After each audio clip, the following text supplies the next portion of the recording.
Tonight our city bleeds red, blue, and green. As I walk in the dark unseen,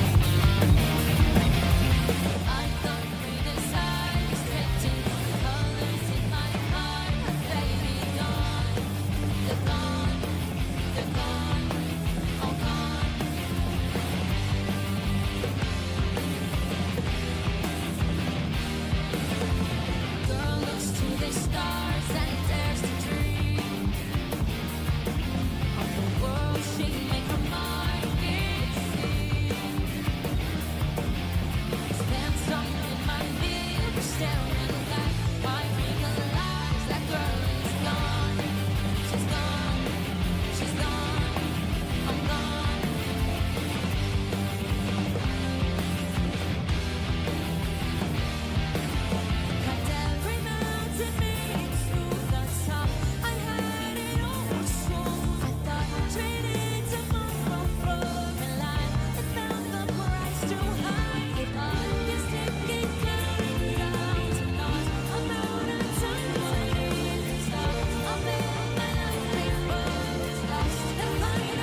I always had been doing since my childhood a bit of urban exploration.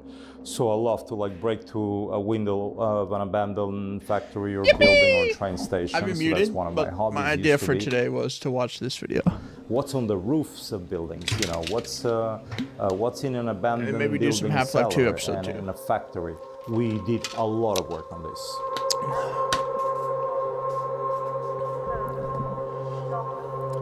Let me make sure I have that installed before we continue.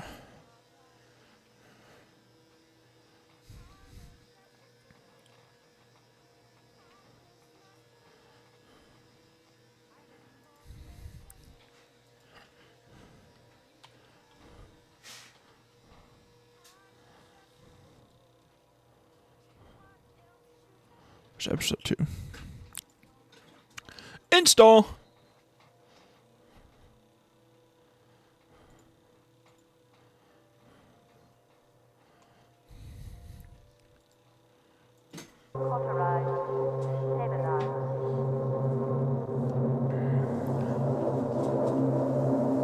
At the time when I did my first photo shoot of the Austerlitz station, it was Yeah, under that's construction. amazing looking.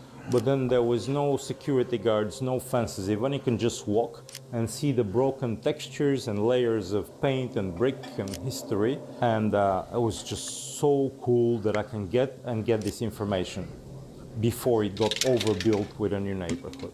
I went to check it out last night, and it happens to be completely destroyed and under construction again. And it just goes back, luckily, coincidentally, to the exact same state where I shot it 25 years ago, actually.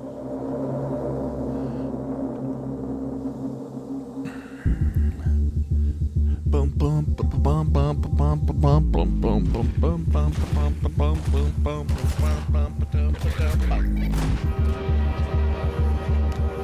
Dude, that train sounds so iconic. And it puts panic in my brain when I hear it. Head grabs!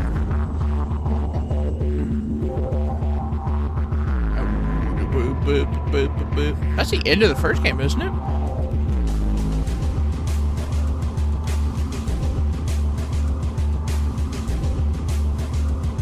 The bridge level. The chopper. I don't remember that thing, though.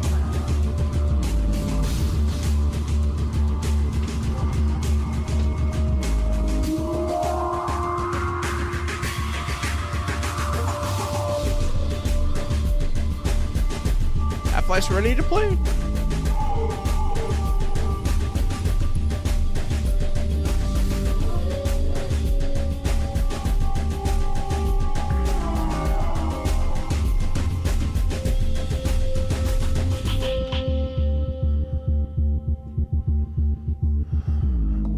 Gordon,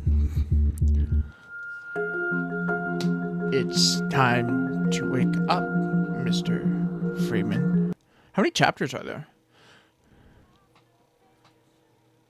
It's fucking 10 chapters? Holy! Y'all got 2 hours? One of the big challenges with Half-Life was just establishing the company and sort of determining whether or not we could actually make video games at all.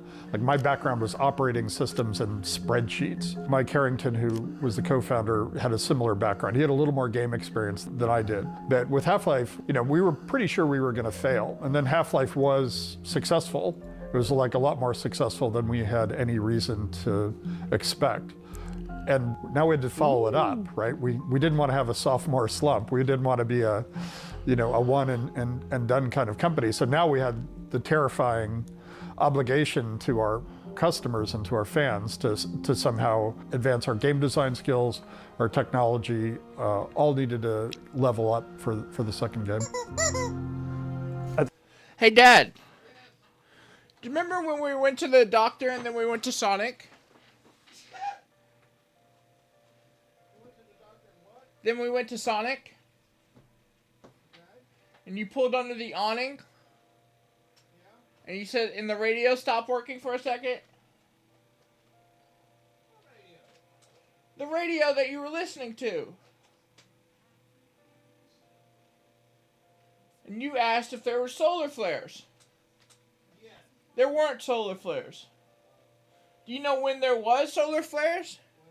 A week before that.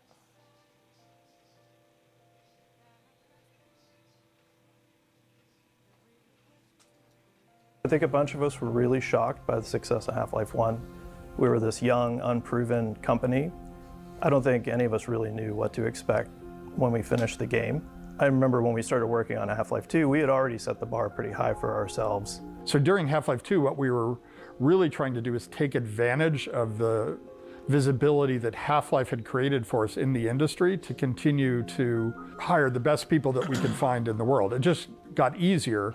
The bar didn't get any lower, but the fact that we had, it went from, hey, this weird dude who worked on operating systems wants to convince you can run a game company to, oh, Half-Life won a bunch of awards, and now they're working on a sequel to that. It was either my first week or my first day was actually the going away party for Mike Harrington, the co-founder. Yeah, I came to Valve when it was just tiny. We had, I think, or maybe 10 or so people. Dave and I grew up together in Louisiana, so he and I had always talked about maybe starting a game company at some point. And during Half-Life, that kind of changed to maybe instead of that, the dream could be you come and work here at this one, with me. Yeah, and I interviewed the day that Half-Life went gold, and I took the team photo. There's like an old photo of us. We broke a paper mache head crab and everything. Yeah, I was freaking out. Yeah. I was actually working on a video game concept in high school, and I was seeking a mentor, and I got in touch with Mark Laidlaw at Valve. I guess it was the right time and right place, and quite a bit of luck, and I ended up getting an internship that way. I guess I was 17 at the time. So you've got a whole company that's familiar with tools and a whole process, and then we just started over. Like, we rebuilt the tools and we rebuilt the engine. So we had this long period of time where we could sort of take our time on design. And so we spent a lot of time working on story and just trying to figure out how to make this thing bigger. Like, a lot of the story they didn't go with, though, if I remember correctly. Like, there used to be, like, I don't know, 3 different races or something? Some shit like that? More epic. And those discussions eventually led to this idea that, so in Half-Life 1, you open this portal, some strange rift to another dimension. And we thought, well, what if that broadcasts the signal to the universe that's like, oh, there's this planet there, it's free air and water. And so then we sort of came up with this idea of, well, there's this mega organization that's resource starved. Yeah, those are and creepy they're just looking. gonna What the f? come and take it if they can. How many years passed between? 6? Yeah. So I would say the first 2 years, we tried a lot of things. And a lot of those stories, arcs that we had initially didn't have really any carryover from Black Mesa or any of that. There was originally going to be three different alien races, like the bugs or religious ones, and the antlions actually came out of that bug race that was supposed to be a much bigger part of the game. It had 3 alien races. We're gonna have the warrior aliens, the insect aliens, and the spy aliens. And it had like a Prague-like city, which ended up being the closest thing to City 17. Okay. In a lot of ways, it reminds me of writing music. Everyone was sort of riffing ideas on, well, what if we did this or tried that? I remember we were really ambitious at the beginning. I remember we designed. It seems like game making is a lot of artistry first, and then making, and that being like the raw clay of the game, and then making something out of all these concepts you have. Signed, 4 cities at one point? Prague, Jerusalem, Chicago, Los Angeles, I believe. did not know this, though. An Arctic base, an underwater base, an icebreaker ship, an airplane sequence. I remember the ship. The ship ended up in Portal, didn't it? I think you can see it in Aperture Labs Underground. And then it like teleports away or some shit. Sequence that crashed into a high-rise, which we cut right after 9/11. We had several. rise, which we an airplane sequence that crashed into a high rise, which we cut right after 9/11. Probably a good call. We had several combine bases. That's the bridge scene. In the wasteland, we had the air exchange, which is where they were taking, you know, the atmosphere from Earth. We had a train depot and so on. So we really obviously had to scale back what we were trying to do. But, you know, that's okay to go a little bit nuts at the beginning. I saw it almost as like sophomore anxiety, maybe. You know, like, oh wow, we have to surpass Half-Life, and Half-Life was important, you know, and so it was like this like unbounded ambition. And we kept asking ourselves, and Gabe kept asking, well, how is this Half-Life? Where, you know, when you have a silent first-person narrator, you could tell people this is Gordon and throw that character into literally any environment and say, yeah, this is Half-Life. But unless the environment is telling you that that's the case, you're not. It's very arbitrary. So we wrestled with that a long time. Slowly, the sort of grab bag of characters we had, we started to feel like there was connections between them, and then at some point we realized, oh, we could make this out of the science team, the survivors from Black Mesa, and suddenly for me it was the idea of it's a science team. That suddenly you could put those guys anywhere, and because they have like a familial interconnectedness, and they recognize Gordon, that will make you feel like it's a continuation of this story. Like obviously Alex was totally new to that universe, but What did I say? Story, like looked like the mountain of the corroded meta air, and the burning in high called the air conditioning. Alex tensed. Something was coming. Long-legged gait. Like an enormous obviously tripod. Alex was totally new to that universe, but she had a father who had been in Black Mesa, and he and the other scientists were friends, and they had extended their relationship into this new world that you were in. That was kind of the click, was the science team, and that was a while till we got there. You know, much like the first one, where all the contributors were really collectively deciding on the direction, is we were really making a push to grow the team and hire new artists. You know, Zabi Ng was an influential early contributor. I think, you know, he and I were doing character designs for Gordon and for Alex and for some of the antagonist Combine characters. At the time, I was looking at a lot of, I mean, really the helmets, which I think are kind of one of their defining features, was based off some gas masks from Europe that I had seen in some reference. I remember doing early concepts of the new HEV suit, like what's Gordon gonna be now? And I had kind of just started, and so I was like, I'm gonna make this my own. It looked, I guess, kind of like the still suits in Dune, but black and a lot more belt buckles and latex. And Gabe was just kind of like, what's this? Like, it's Gordon. I was like really proud and excited. He's like, why is it not orange? You know, it's like, or something to that effect of essentially like, why are you giving up this iconic part of the character? People love it. Yeah, people love that. So what are you doing? And it's like, you know, I was like, yeah, I guess he's right. So we kind of went back to the drawing board and ended up with what shipped.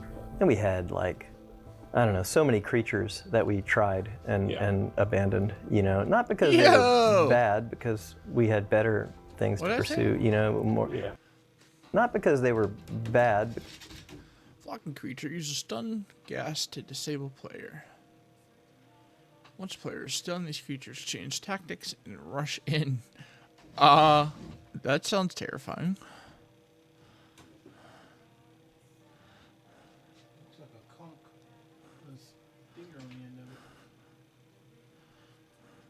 Apparently it sprays you with gas and then rushes in to kill you with a stinger. Because we had better things to pursue, you know, more like there were the sac ticks, the cremator, the crab synth, like there were the sac. Use macroviruses.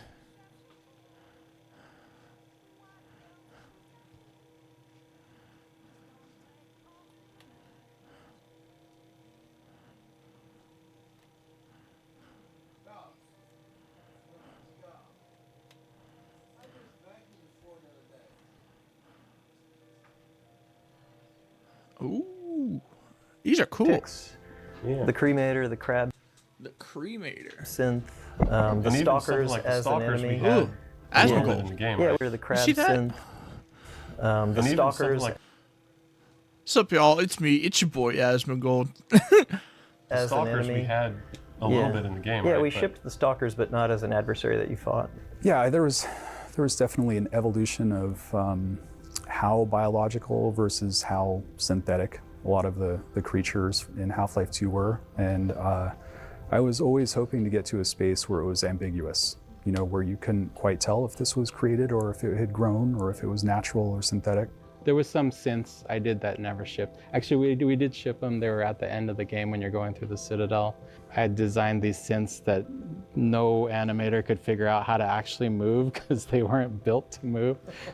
And much like some of the environments that we've seen, you know, released in the leak that were very dark, some of the early Half-Life stuff was also very dark. But at the time, video games were very dark. In the interim, before we hired Fletcher, and before Victor was there, because it was the old environments, right? I don't remember how it came about that they built this level, but the idea was there was some looting going on. And the idea was you're in this little alley and you see a citizen, you hear a voice saying, TV! Free TV! Like they just got into the TV store and there's the citizens and the cops are fighting and you see a citizen run past you holding a TV set and he goes, get one, get a TV, get yourself a TV. And then he runs off down the thing and you go in another courtyard and there's a cop with a nightstick and a citizen and they're like having a fist fight. And it's interesting because the NPCs are negotiating their bounding boxes and there's some animation like how difficult it is to contact. We captured everything. We took pictures of whiteboard design sessions. There were really crude drawings and ideas. Some of the stuff from the very beginning. I wonder if people are gonna watch this and make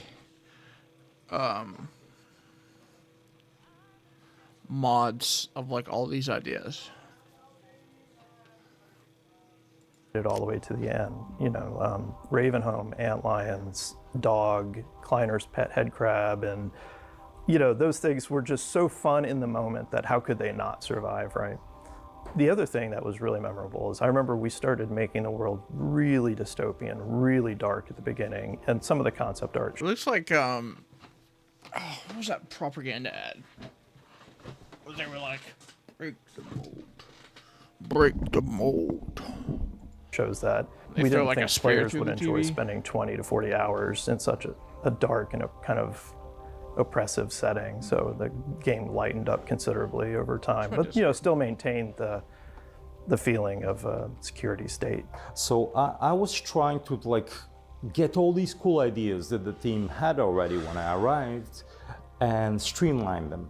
You know, instantly I think we were friends with Mark Laidlaw. We had a common sort of vision and fantasy to create a Orwell-like city. And then slowly, you know, I brought context behind that. The idea that we can place this in an anonymous Central Eastern European city, which is a perfect setting because, you know, in these countries there were so many waves of invasions. You know, we had the Ottoman Empire, we had the Russians, and now why not the aliens? And one of the first maps I remember working on was called Test Room Standards. On Half-Life, every level designer kind of had their own idea of how big stairs were or how big steps were going to be or how big a button was. Make sure we had some consistency. Another thing that was sort of important was just getting more people to go on field trips and going to do research. Because I think a lot of the level designers on Half-Life 1, you know, just were building very abstractly. And so we wanted to have some more grounding in reality and have more realistic proportions. Oh, dude, are and those C3s? Also just get textures we're going. Go back. Yo. Holy. Abstractly. And so we wanted to have some more grounding in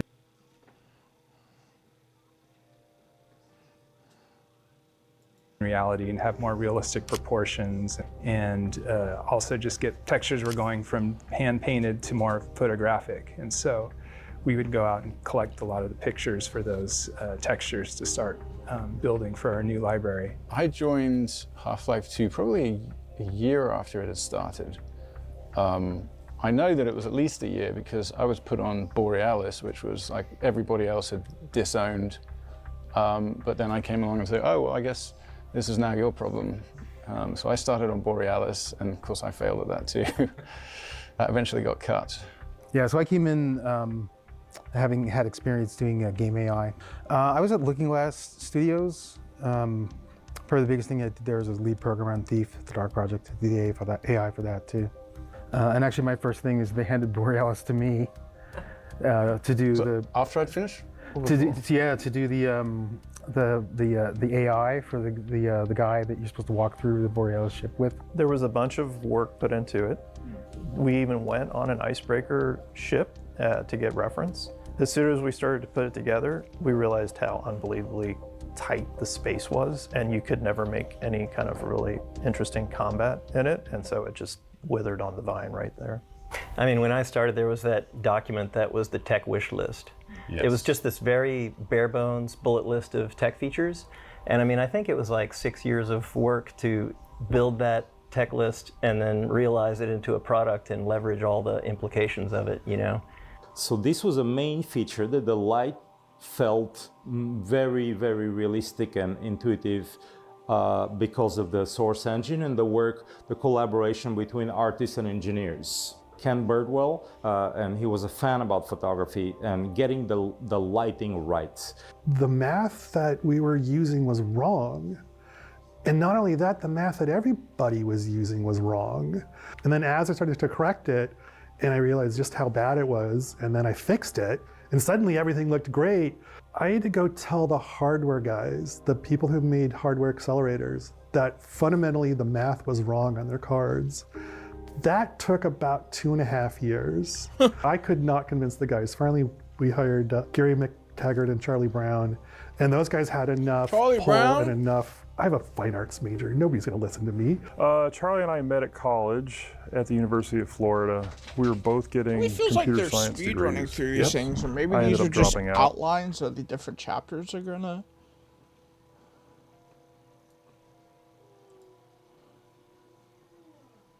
The heck.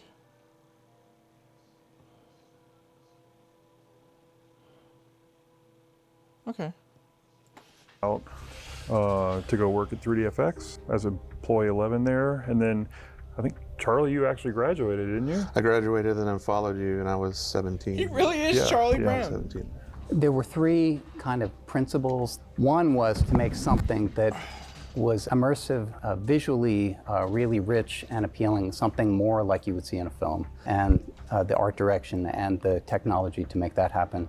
Second one was to have characters that you cared about, so basically that could react, emote, that mattered in the world instead of just being signposts. Third was to have a responsive environment with physics that mattered. I think that I, maybe more than other people, realized just how big of a task we were setting for ourselves. So I was a little bit daunted by that. We felt the pressure from Gabe actually to double down and make something even grander than Half-Life 1. Therein lies the sort of little bit of the trap of Half-Life 2's development story, which went from being a pretty quick, let's figure out how to do this, to like a 6-year, slog. Yeah, and it was like, 6-7 days a week, 10 to 14 hours a day. Yeah, we're going to cut your feature. Sorry, it's just not worth it. So I ended up being really the point person working with the FBI. I remember coming in that morning and figuring it out, and it just felt like somebody just punched me in the gut. What's this mean? Can we still keep working on the game? Is someone just going to release the whole game tomorrow? I definitely was not shielded from that. I remember one conversation with Gabe, which is he was like, so how fucked are we? Yeah, we're kind of screwed. The company was pretty close to going bankrupt. I was pretty close to going personally bankrupt. It's like there was no money left. That's wild. I can't think of another case when that happened. Yeah, a real bullshit move. Are we allowed to cry? Case when that happened. Yeah. How many? Half-Life 2 presentation. Oh, my name is Game Mule, and I'll be showing you Half-Life.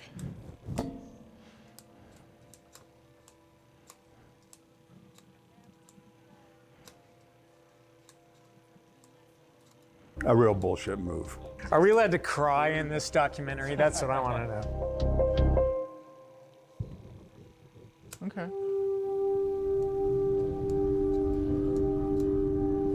Chapter 2, Performance. Remember, we shipped Half-Life 1, and, you know, the world loved it, and we're just super happy. Like, yeah, we did this thing, and we had a big meeting, and Gabe looks at me and goes like, so all the animations are terrible. How are you going to make Half-Life 2 better? In Half-Life 1, we made what were at the time significant improvements, but still they were fairly robotic and mechanical. And so we had to go and do a huge amount of work on the animation system and on the facial animation system and coming up with authoring tools that allowed you to do it. Well, end of the line. A lot of Huge this was upgrade. level designer design, like figuring out how to build atmosphere. We knew that we wanted to start you off seeing the Citadel right away. And we wanted to introduce you to the city with this great voice acting from Robert Culp. We wanted to finally do real characters. We knew that from Half-Life 1, the way that players would respond to having any character talk to them was like way beyond the reaction that we expected. Like when we figured this out in playtesting, like if Barney would follow you around and shoot things, suddenly you just love this guy and you love the scientist and you love these characters. So we knew we wanted to just bring that like way up to the next, like levels beyond what we could imagine. And the theory I've was never if you played through could make Half-Life 1, man. character who could act realistically, that would help the player make an emotional connection to the other characters in the game. And at the time we decided we were going to do that, not only did none of the technology work, but I would go talk to industry professionals and they would tell me not to bother because you couldn't do it. Luckily found a research work done in the 70s by Dr. Paul Ekman. And he had just broken down how the face works and how humans make expressions. And he had this incredibly wonderful formal clinical description of what a face does and the sorts of things that normal people do with their face.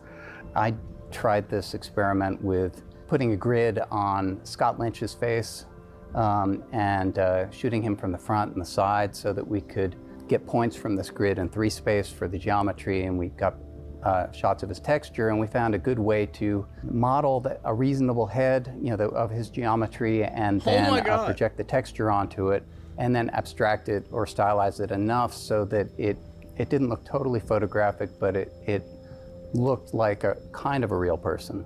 Occasionally, when somebody hears the history, it will, generate a light bulb. But no, I don't get accosted. No one's asking you for beers or anything? No, or buying me beers.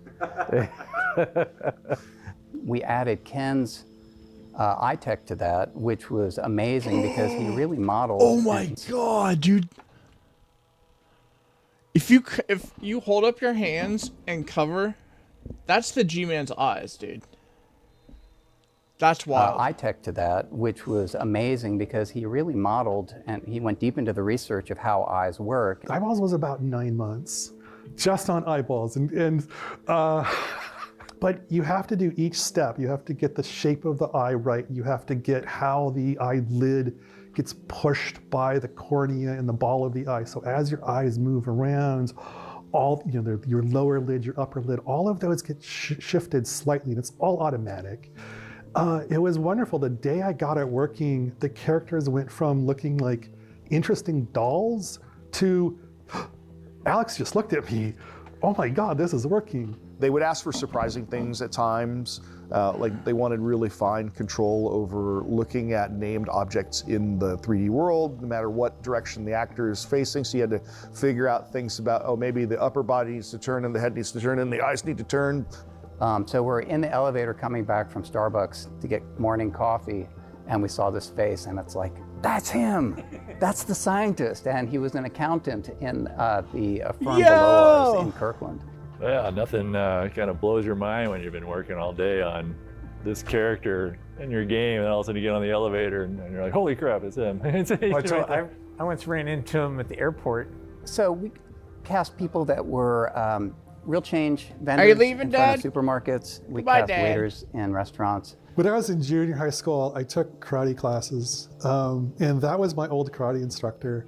Randy Lundeen said, hey, there is a guy holding a sign for work at this exit on 520 every day who has this great face, and he took a picture of his face, and he stopped and asked if he could. And so it's like, oh, this is great. I think this guy's Eli. We brought him in and, paid him a couple $100s, which is what we were paying people back then. And so that's where he came from. Erdine Grcic was a Bosnian friend I knew from school. He was like, we want the East European contingent and stuff too, so it was pretty interesting. We wanted anybody to feel a part of the world when they're playing it as a player, and so, we found so people funny to from find. pretty much every skin They color, put real life different people ages, male and female, equal numbers of males and females. Sadly for them, they all had to share the same voice actor. Sadly for us, too. We dropped a crate of rockets coming across the plaza. We hoped for one more fighter to help storm that barricade. We never dreamed it would be you.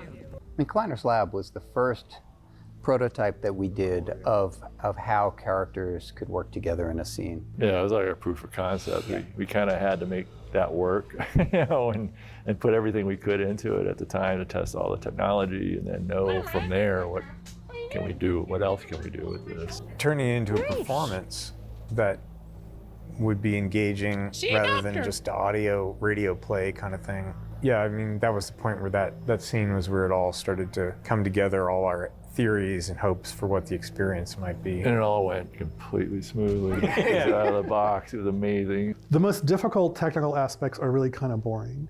They're okay, the character is running through AI and now they need to jump in and do, hug another character. Now they need to pick up something from the desk, and that thing on the desk can move, and where the character is can move, and where the player is can move, and everything about this whole scene can move dynamically. And to get to that stage where it just looks right is this huge technical challenge and artistic challenge. But once it's done, it's just amazing.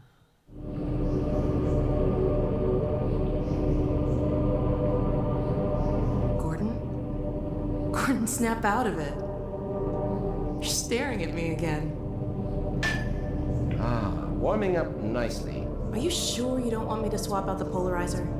I remember when we got Fletcher on, and he would kind of teach us about how they did things at Disney, and they would bring in acting coaches for the animators. What does sarcasm look like?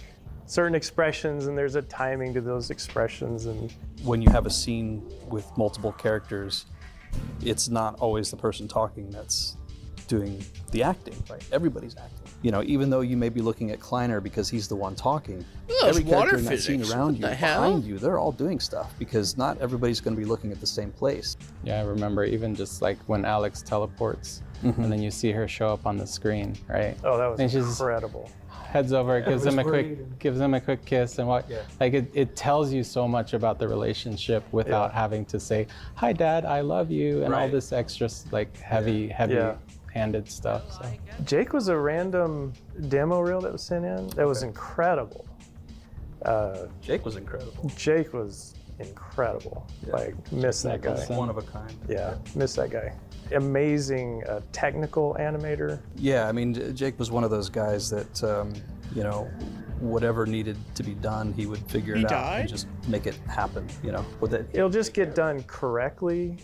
I think also the context of when all this was taking place, like the problems that he was helping solve were just things that weren't being done. Even something as simple as passing someone an object between two characters sounds super simple, but actually really complex, especially back then. Yeah. And so he really helped push, like, how do we even do this in collaboration with the programmers? Zabi wanted to do a goo thing, so I worked on the shader for that. I did the stuff for rendering that and all the little monitors everywhere that showed other scenes. I did the refraction shaders and the code, the supporting code for that. Dude, I never the shaders noticed didn't that. really have conditionals or loops or anything like that, so we would unroll it all and compile a bazillion shaders It got to the point where it was so many shaders and it took so long to compile that we, I think Mike DeSalt implemented distributed building system. Everyone's machine in the company was running something that could sit there and compile shaders all the time or do lighting for the levels or whatever. It's all like any opportunity to kind of add to the visual storytelling, I think was... Yeah, I think we hid the first... Can I have some popcorn? Yippee! And maybe a soda. Man sighting there. He was one, that's right, he was one of the monitor. No, that's right. It would flip to him, yeah. Something And then he'd with just walk out of caffeine. frame. The moment where you see him makes you realize there must be a lot of moments where you didn't know he was watching you. He's not Big Brother. That doesn't make sense to me that he would be a Big Brother, because that's sort of industrial and bureaucratic. And this is much more intimate. He's always over your shoulder, watching. Oh my God! For the moment to speak.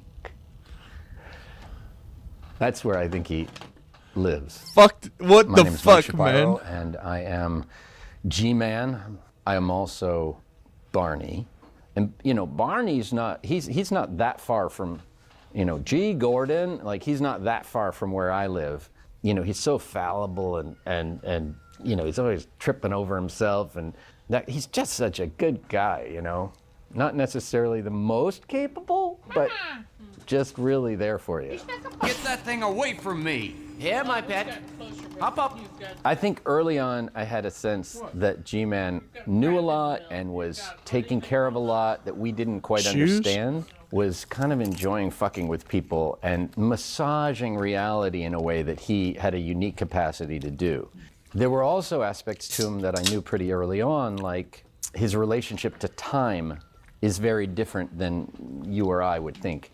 In my mind, he could literally be in two places at once, and so sometimes there was a kind of an implied hitch in his timing, or he's experiencing 2 or 3 different moments at once, and that might be funny for a reason that you don't know because you're only in one time with him at a moment. The right man in the wrong place can make all the difference in the world.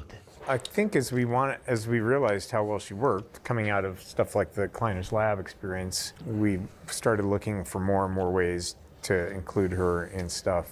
And of course, she really came to life when we found Merle Dandridge. Yeah. We could feel her already as a partner in creating this character, I think, coming out of that. She's just got a creative relationship with this character, and she's going to bring a lot to it. I feel like she was really able to bring a warmth and humor into her deliveries, too, that other people, it was more like Soldier in a Game, a little bit. I mean, she did this great job of bringing, like, a character warmth into it. And now we're sitting ducks unless we can get this thing running. Come on, Dr. Kleiner, is it Is going she to work or alive? not? No, there's nothing to be nervous about. Let's see. Massless field flux should self-limit, and I've clamped them up. My name is Harry Robbins. I'm known as Hal Robbins. I have a stage name of Dr. Hal. My only doctorate is in theology from the Church of the Subgenius, which I'm involved in. Well, I think perhaps Mark was familiar with the things I do on the radio, and he thought my voice would be good for it. I have a monthly Ask Dr. Hal show on Twitch and Zoom, and I'm also on a couple of radio shows. Well, I'm a graphic artist. I've worked for DC Comics for their Paradox Press line. Well, I have some He just patrons normally who talks I like do that. painting for. I've painted many things for them. I played Dr. Isaac Kleiner after I did the voice of a number of different scientists. I try to pronounce all the words. I make sure to aspirate to consonants. For example, I don't say didn't the way most people do, even newscasters today. I always make sure to say didn't. Perhaps it sounds archaic that way. Mark wrote archaic expressions into my dialogue, and I would say things like, oh, fie, and so forth. No, not up there! No! Careful, Lamar. Those are quite fragile. Oh, fie. It'll be another week before I can coax her out of there. Yeah, longer if we're lucky. Barney, You're not an animal person. It was always pleasant. I was always well treated. They were always patient.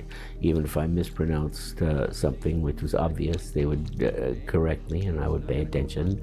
And I always try to be as close as possible to a one-take wonder so they don't have to do it again. But that enabled them to do it many times. And so they had a lot of things which arose from that. And some of these are the things I'm asked to say by fans, which are inexplicable to people who don't know the game. Like, you want this guy to say, "Have you seen my coffee cup?" And why do we all have to wear these ridiculous ties?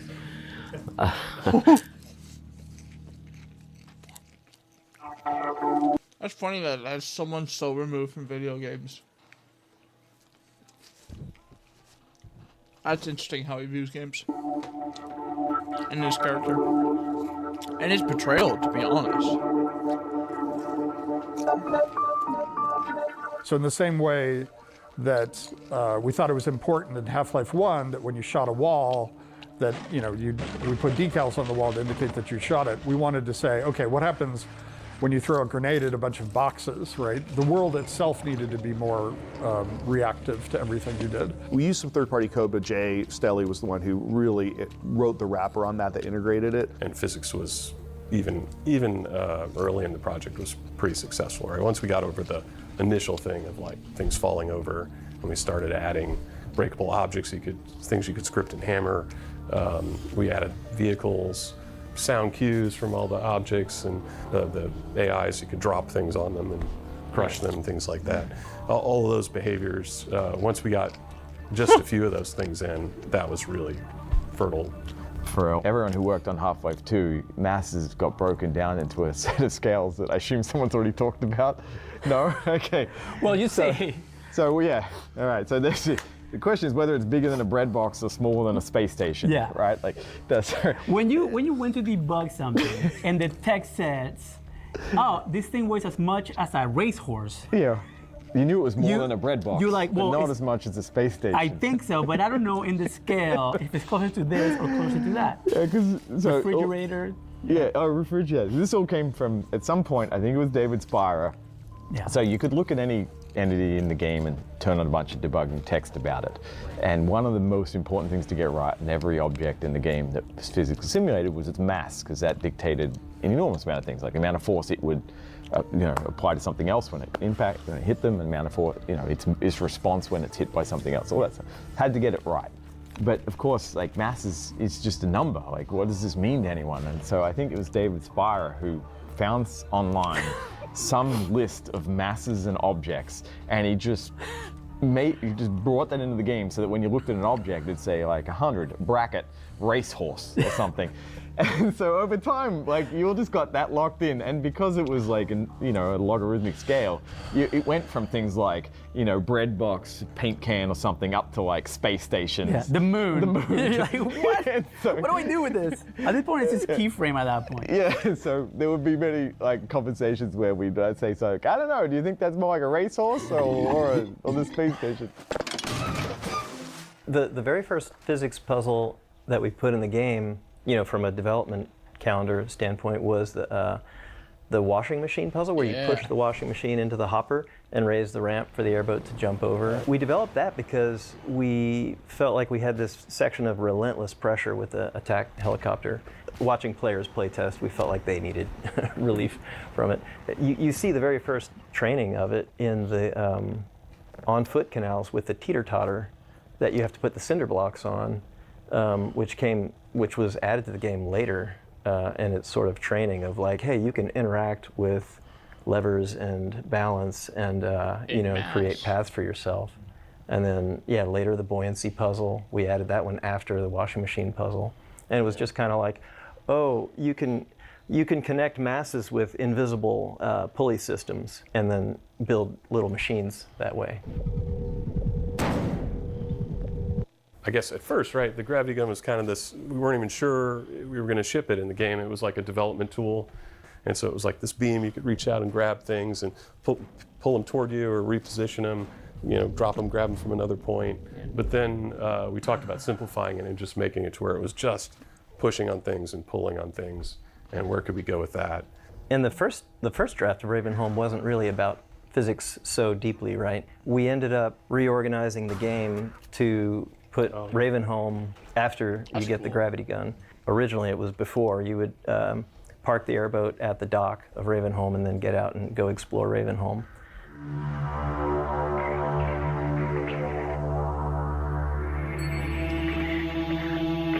We wanted like a horror area, since in a lot of ways Half-Life was a horror game and the horror was kind of leaching out of Half-Life 2. So we at least wanted one environment that was just scary.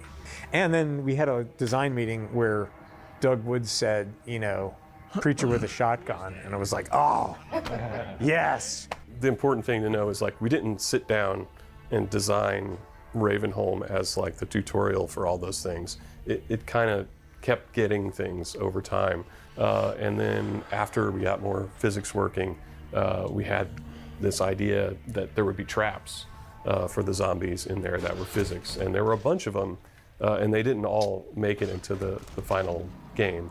And then some of them did work though. And you know, we had to build a system for cutting the zombies in half once we added the propeller traps, and we had to make them the right height so you could crawl under them or the zombies could crawl under them. And then someone had the idea, well, what if the top half can keep going and it can get you under there? You know, we tried that and that was great. Someone had the idea of saw blade, and Ravenholm like already existed, and we ended up like based on this behavior happening in another level, like built the saw blade and went and put it back in Ravenholm.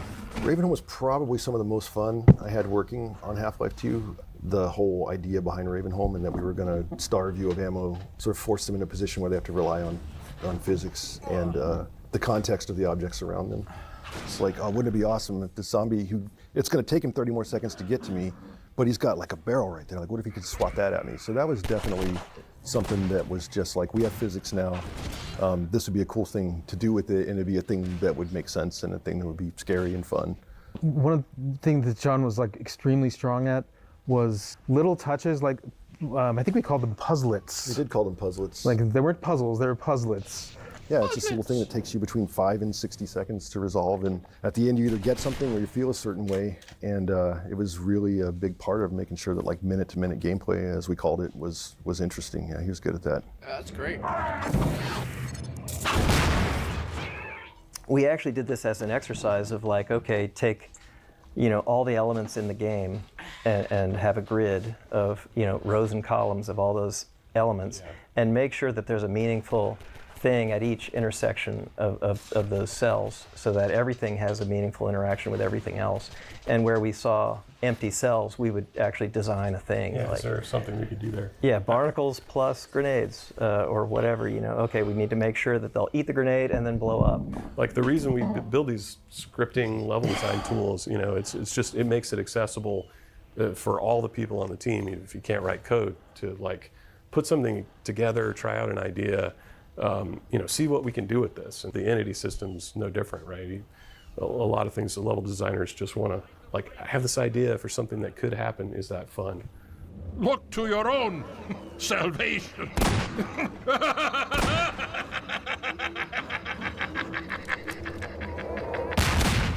Yeah, I was on TF2 at that time, and I don't remember exactly. I think it was during 2000 maybe? Someone else has probably told you this and got the dates actually right. But at some point, we all jumped from TF2 over to Half-Life 2. I feel like that marks the sort of, in some ways, in retrospect, like the end of like pre-production really on Half-Life 2, and it becomes now like, let's build this thing and ship it. Yippee! Chapter 4, Road Trips.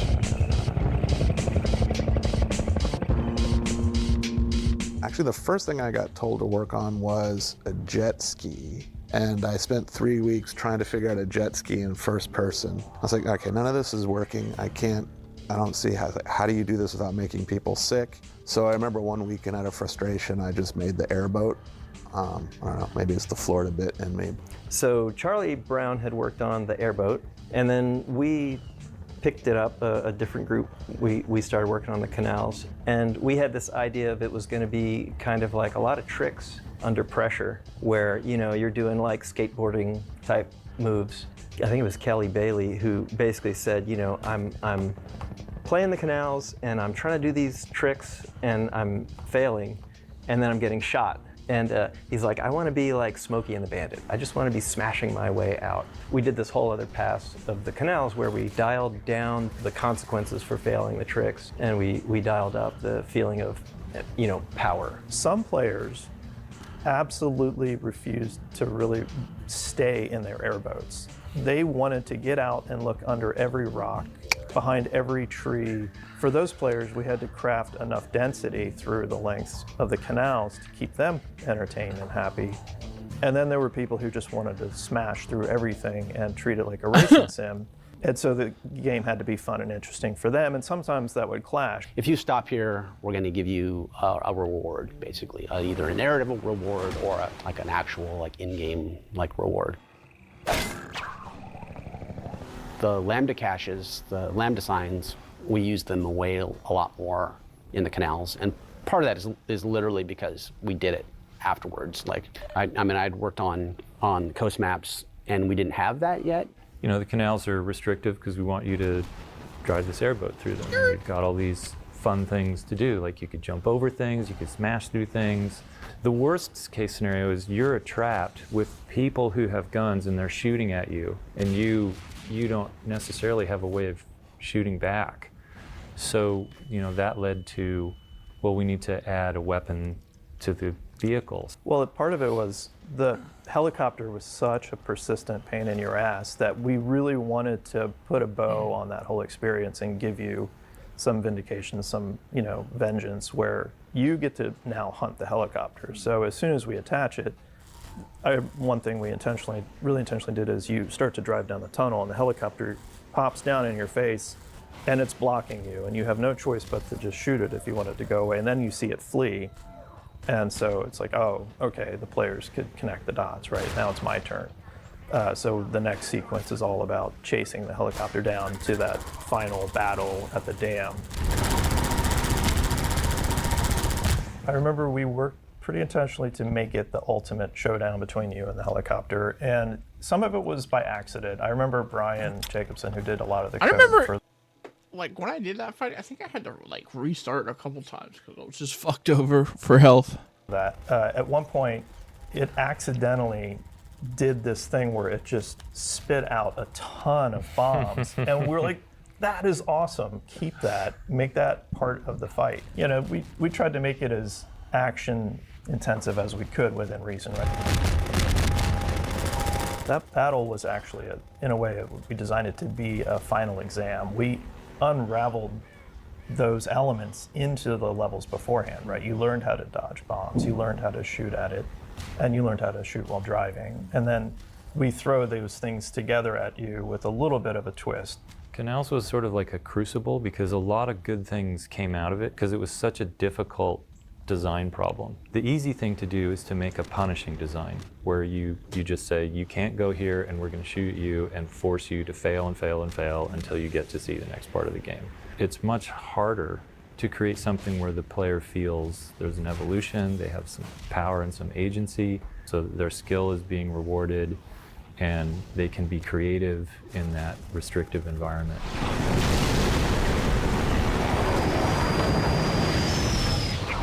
Spin around the beach till you got a feel for the car. When you're done, head for the sea, do a little butter. I guess they did have a lot of vehicle levels. So basically I had a whole car engine down to through transmission, down into gearing and differentials and turning the tires. But then it turned out like, oh, we can really only turn down. Why does this guy look like a combination of Bert Schieffer, the comedian? No, what's his name? Bert Kreischer and Maximilian, dude. Hold on.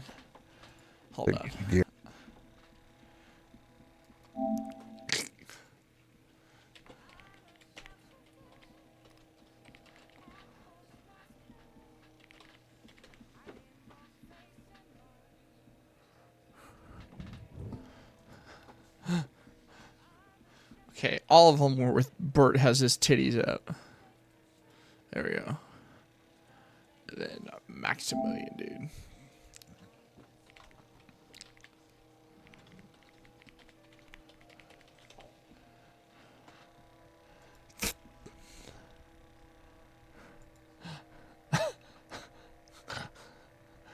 Bro. Bruh. Gearing and differentials and turning the tires. But then it turned out like, oh, we can really only go 15, 20 miles an hour. Otherwise, you would blast through the extents of the map in about 10 seconds, which wasn't going to do anybody any good.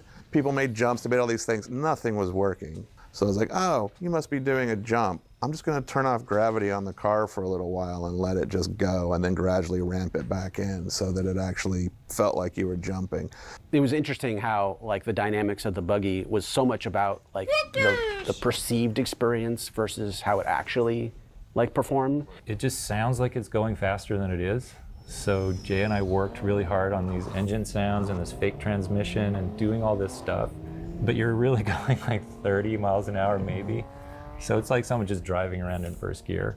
Got pulled into Coast, one, because I was interested in working on more game stuff, but two, it was the biggest, I guess, group of people utilizing the displacement tech, since it was more of a terrainy thing and outdoors. And we were trying to figure out how we wanted to use the displacements, meaning we knew we wanted the things to look more natural.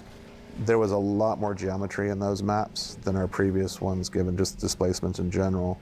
We were always struggling with performance and trying to figure out how to make things a little bit faster, easier, or where we could make things do what we wanted them to do, but not necessarily cost as much as they cost. It's much faster than walking speed. So you just signed up for building a huge amount of game. People can just stop and get out anywhere. So now you have this trade-off of density versus distance. We got a vehicle we want to drive for a while, so make those levels long.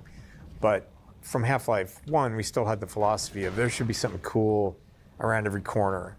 Not like a monster popping out of you, but different reasons to be engaged in the world.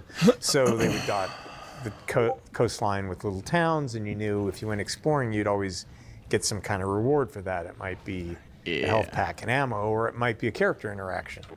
So that would let the player set their own pace and feel like they get to explore the world, and they're always rewarded for that. But if they wanted to drive straight through, they could. I worked on like the area where there's the roller mines first come in, and you know, you're going along a curving path, and then there's like they blow up all the rocks and drop stuff in front of your path to try and slow you down, and then you've got like a little house fight. There were cases early on where people would just try to drive past everything and be like, why would I stop at this if I've got a car?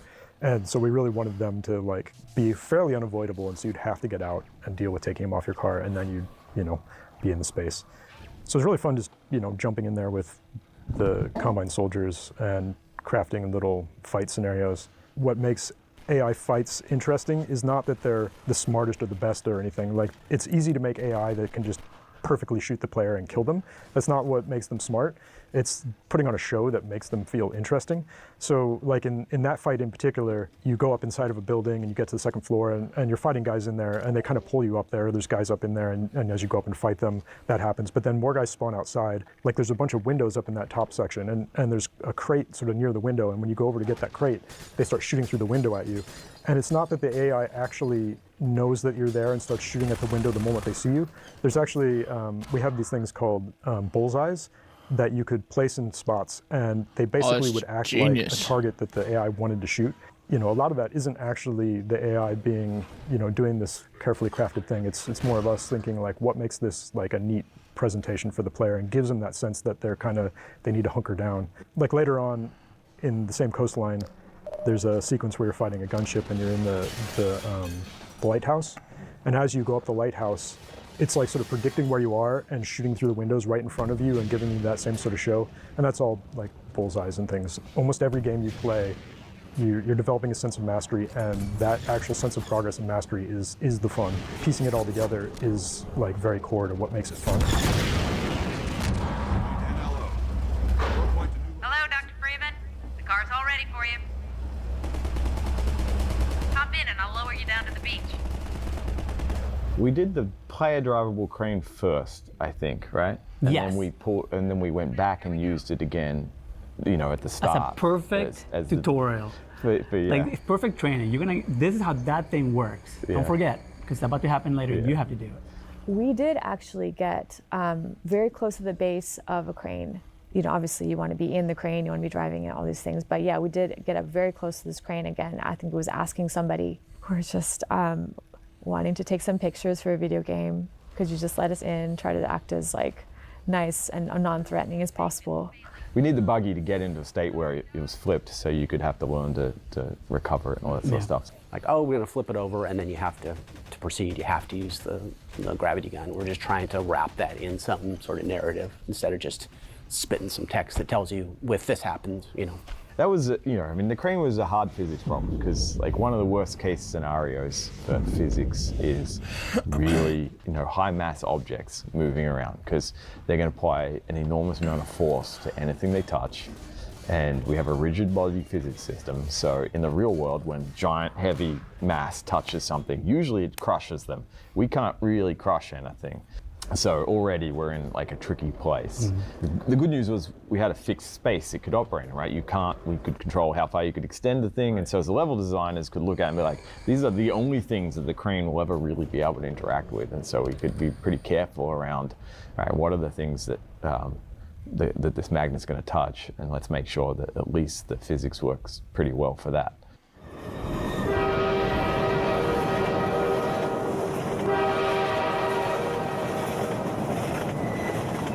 So I worked on the bridge as one of the really early things I worked on there, which was great. Sawyer had already built the bridge. It's actually based on Deception Pass. So Deception Pass is nearby here in Washington. Coincidentally, I actually proposed Pass. It's so pretty.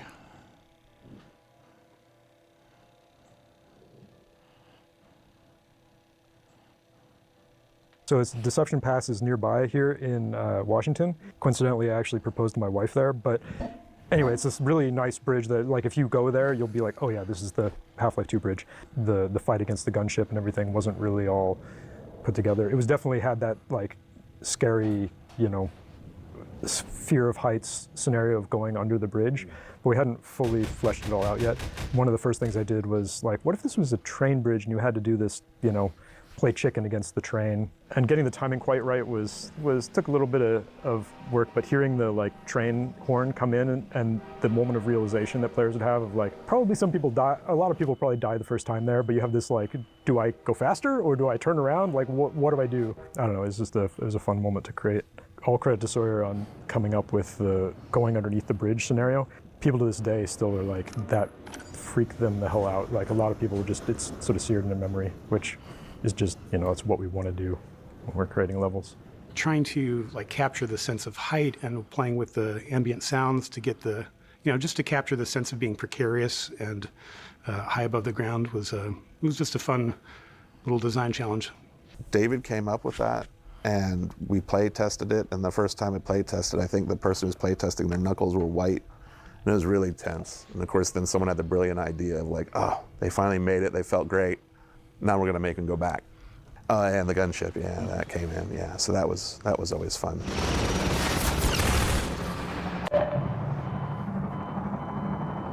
There's this thing we call edge friction. So when you're moving, you have Edge. Edge. Have you ever been on an edging streak? Edge. Edge. Do they keep you in a state of edging? Edge. Edge. When you're not performing your edging, do they make you goon? Edge. Edge. Riz. What's it like to hold the yacht of someone you love? Riz. Do they teach you how to feel? Sigma to sigma. Riz. Do you long for having your heart rizzed? Riz. Do you dream about being rizzed? Riz. Rizzed up Libby done. Riz. Do you feel that there's a part of you that's skibidi? Riz. Skibidi edge riz. Skibidi edge riz. Why would you say that 3 times? Skibidi edge riz. Skibidi edge riz. Skibidi edge riz. Skibidi edge riz. Edge. Have a friction that just reduces your normal movement rate by an amount. But what we would do is whenever players would get close to edges, we would increase that friction a lot so that people wouldn't accidentally fall off things. It's just not fun for the player, right? So there was definitely a bit of friction play involved there.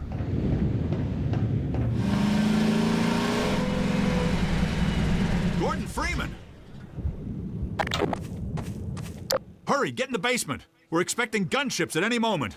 He became iconic for reasons I don't totally understand, except the performance. We were calling that town New Little Odessa or Little Old New Odessa. And then I got spam email from Odessa Cubbage or something like that. It was definitely a name that came out of an email spam. And I'm like, this name is amazing. So it went straight into the game. And then John Lowry came in and acted him with his fake British accent. Damn. Let me just send a warning to Lighthouse Point, and then I'll come right up and lend a hand. So Odessa Cubbage had this whole problem of like training the rocket launcher. That was a real pain. The laser guiding aspect was just a nightmare to train, because training in combat's always a nightmare by itself, because people are under duress, trying not to die. They're focusing on some other thing that's threatening them. It's hard to observe what's going on rationally and draw lessons from it cleanly. So you always know it's going to be hard if you're trying to teach something you're trying to teach in combat. We watch a playtester, they step out and they fire a rocket at the gunship, and then they duck behind cover. And so the laser dot goes onto the fence in front of them. We all hear the rocket turn around and start coming back, and so you hear It's basically, here we go, 5, 4, it's louder, 3. and then the player looks out again at the gunship, and the rocket goes, looks around back at the gunship, and we're like, oh! And then he ducks back again, and we're like, oh my God! We hear the rocket getting louder and louder, and he peeks out again and whips off again. An integrated part that I think has really always been important, something that Gabe introduced in Half-Life 1 was the way that we playtest and then iterate really rapidly on the playtest results. So you have dozens and dozens of people come through one section of the game, and you sit there painfully, silently, taking notes while they struggle and get frustrated and totally misunderstand your brilliant design. And then you go and you fix that over and over and over again. If your title is game designer and your design sucks, then it can be threatening, right? Like, maybe I'm bad at my job and I should get fired, right? And so a lot of the games industry never did any testing at all.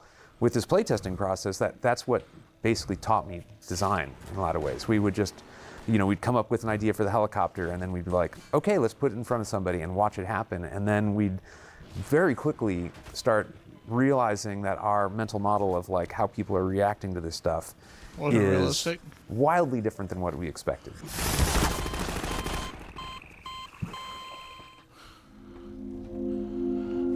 Are we halfway? I joined the team in January 2000. I had met Gabe when he was starting Valve, and I was at Sierra Online.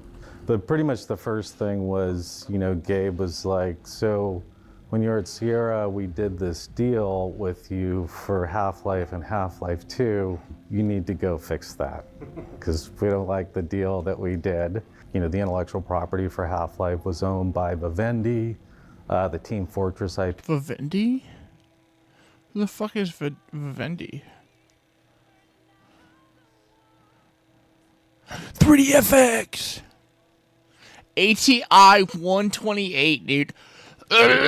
He was owned by Vivendi. So it was get back our IP, get a better royalty rate, and then have the ability to experiment with online distribution. We knew we were going to grow the team, and then part of the deal was also that we were going to take on all of the funding responsibility for Half-Life 2, TF2, all those things. There was cash flow from Half-Life. We were figuring out how to do things here and there, like expansion packs. A large part of it was Gabe tapping into his assets. He had done fairly well at Microsoft, not crazy well, but things started to get a little thin.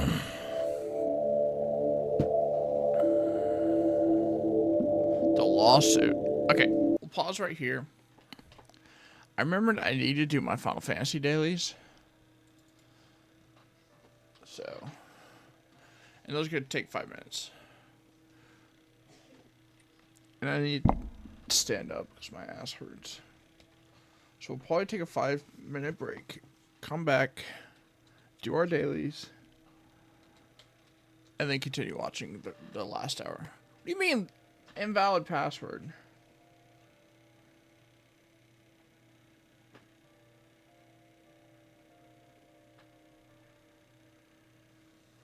It's been doing this.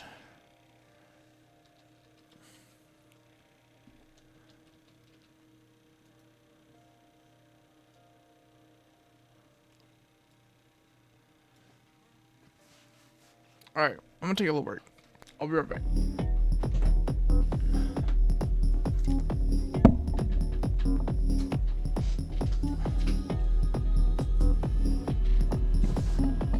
You have done well to reach the seat of godhood. Now, bear your souls to me.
some rice. And some chicken. Should be done in a little bit. Let's do our Beast Tribe dailies.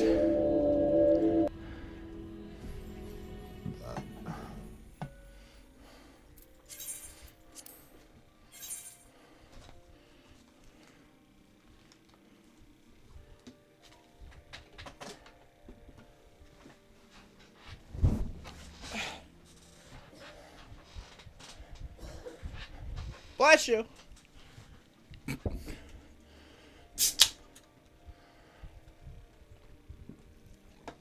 Ah.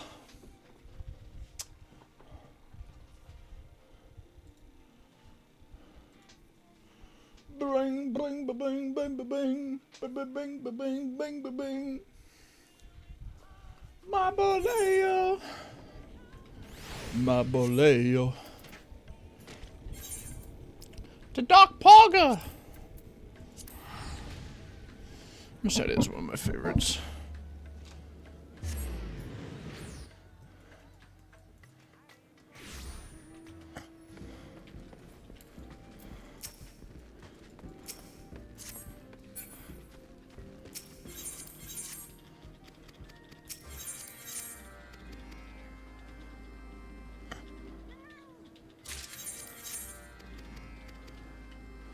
Check my rank with them. Ooh, what's this say? 540? So probably not today. So 6, 12, 18. Alexa, what's 540 plus 180? 540 plus 180 is 720. Ooh, today is a rank up day.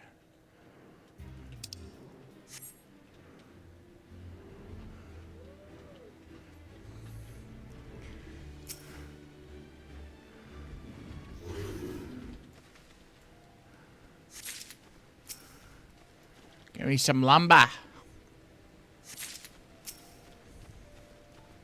Give you some lumber.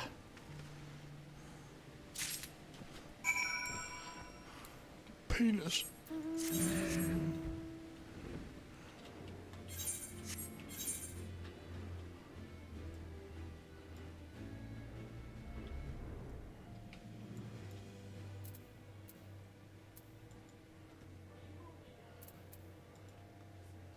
Oh, that one's way over there.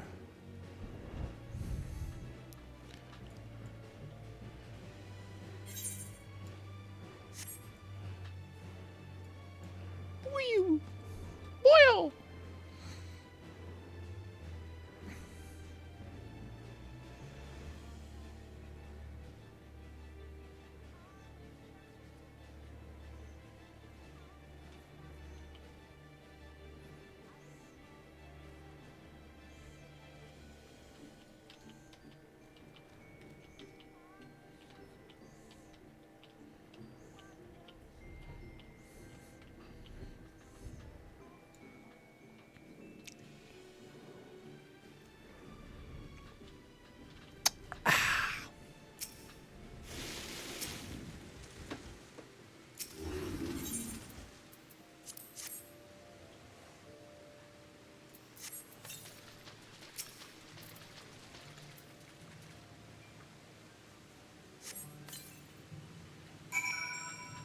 Okay, we'll definitely take teleport back.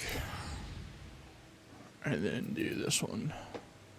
So I think this is the one where you gotta run back.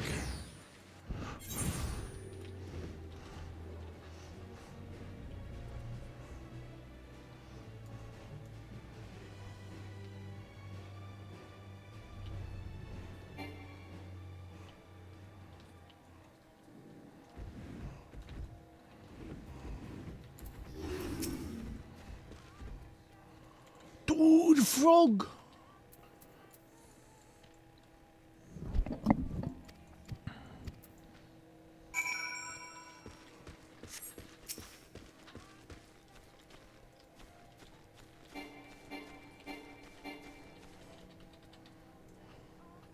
Frog, chat, frog! Well, well, well.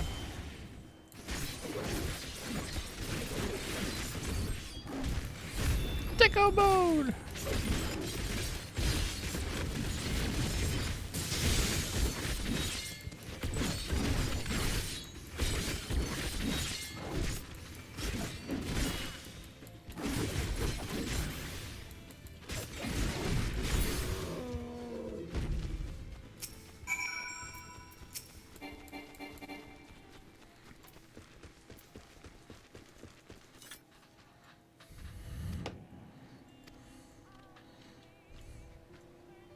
Okay, it's not the one where you have to carry the box back on foot.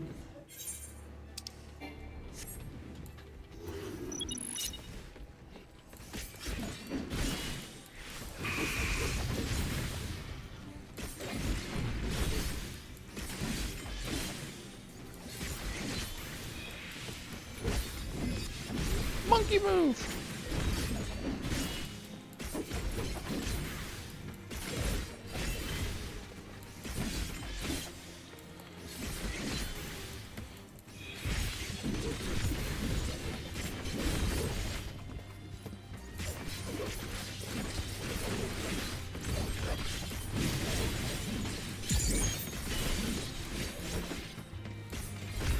Sicko mode!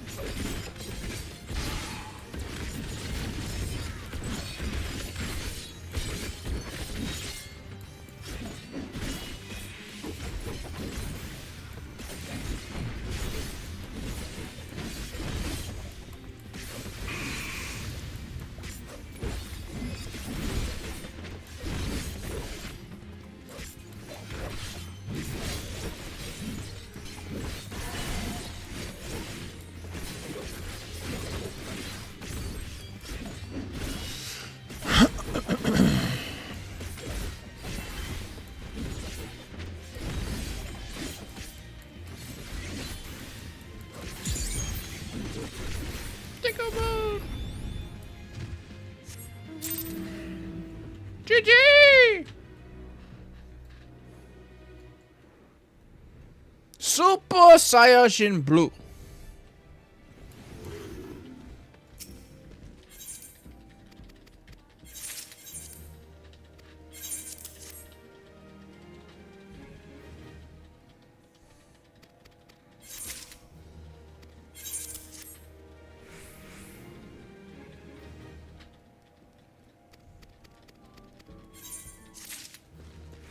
Rank up.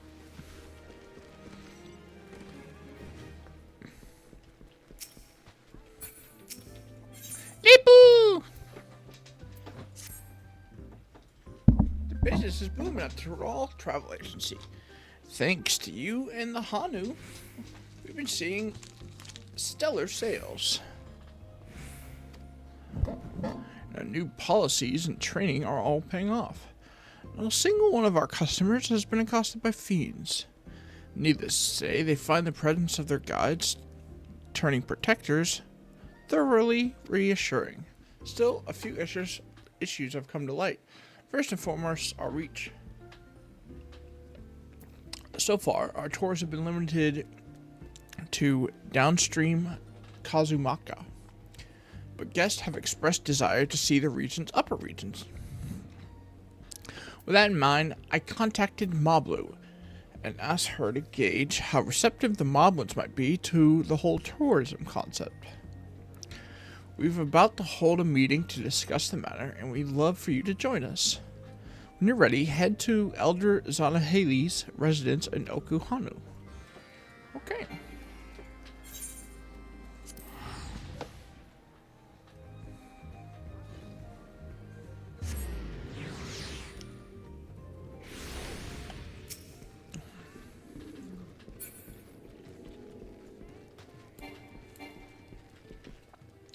Dude, I was doing my WoW weeklies this morning. I play Warrior, and shift middle click where your mouse is jump to a point, and I seriously just tried to do that. Oh my god. There you are. The meeting will be held on the second floor. Earth and Shire's Red Rock will be joining us. I look forward to hearing about the Potsworn's position on tourism coming to visit. Moblu seemed to think the artisans were enthused. Still, I can't help but feel nervous.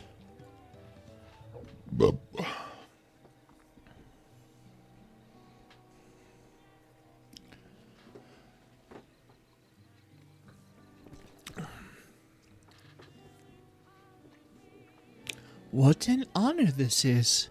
Red Rock, Leepu, and Elder himself. Thank you for coming.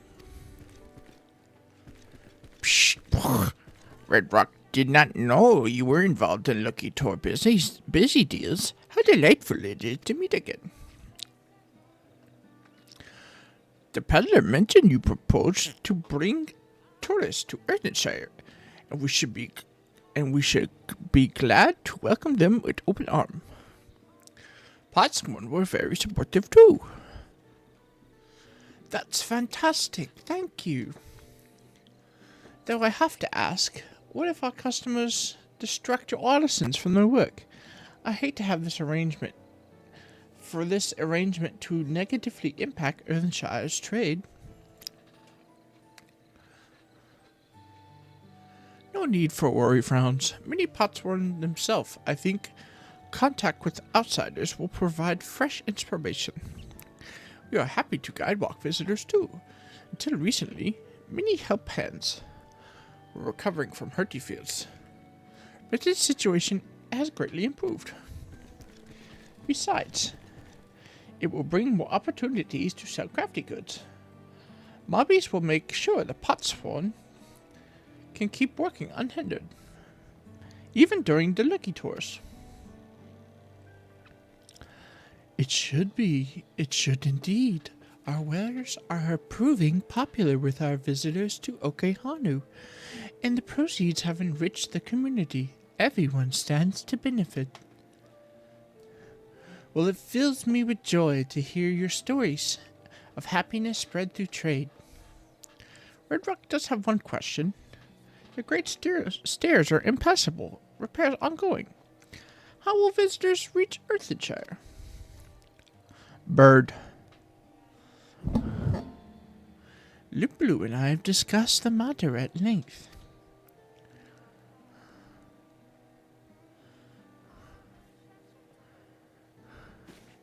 We'll send them over on flying ponies. Wait, ponies fly now?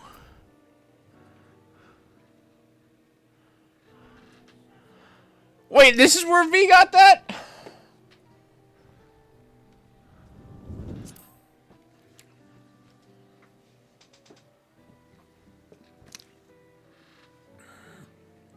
A handful of Puniti barges ply the waters between upstream Kozomaku and Tuliala, but there's no direct route downstream region. The massive waterfall that lies between the complicates the matter. Traveling by boat, you have to head downstream, then join Ihuikaktumu. My furniture is floating, and double back. It's quite convoluted. There is an alternative, though seldom used since the flight of Wii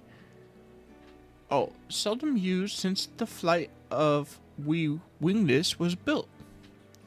Wii Hanu once imbued Punidis with the gift of flight, enabling them to transport passengers over the falls. The method requires vast quantities of reeds, hence why we were unable to employ it during the Rite of Succession. This might be the perfect occasion to relive the old ways.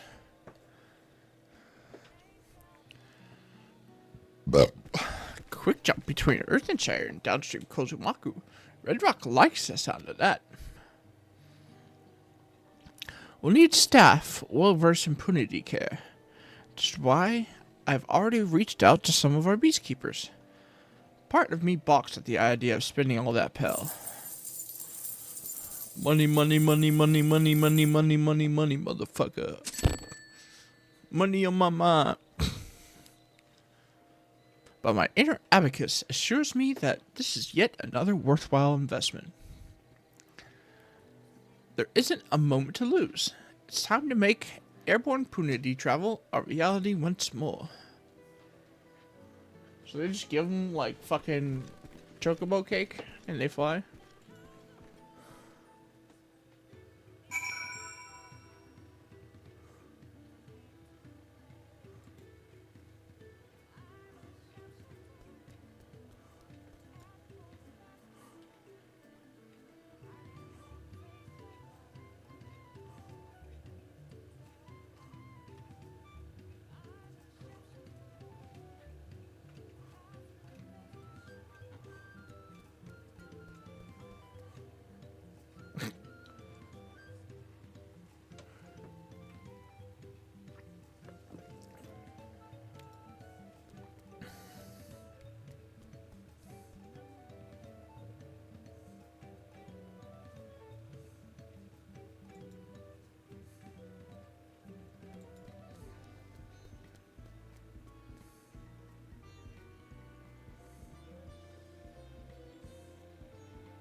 Sorry, I'm going through our memes channel, and some of these are blowing me away.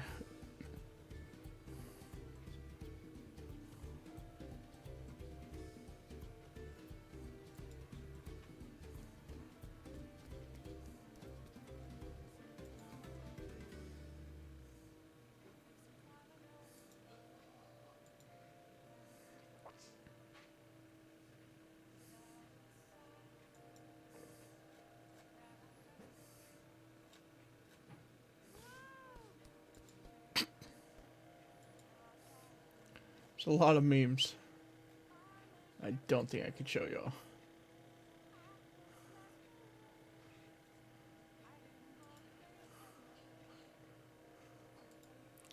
Anyways, back to it.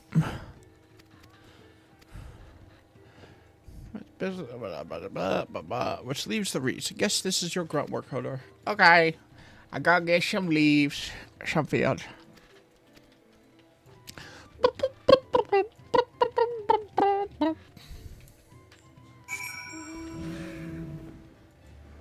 Oh boy.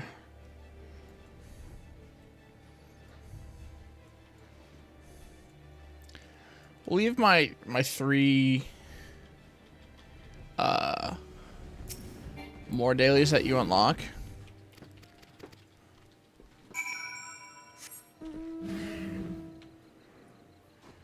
Till after we finish the movie. So we can watch the movie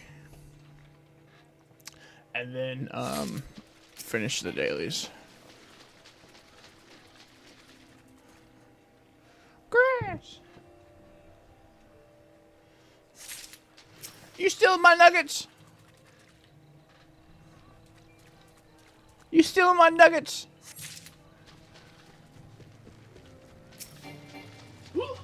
Sorry. Why are you throwing up? Oh, I almost tripped. What's all this then? It's your shit. That's not shit. It's chicken. Look at mama. Oh, mama. Oh, hot.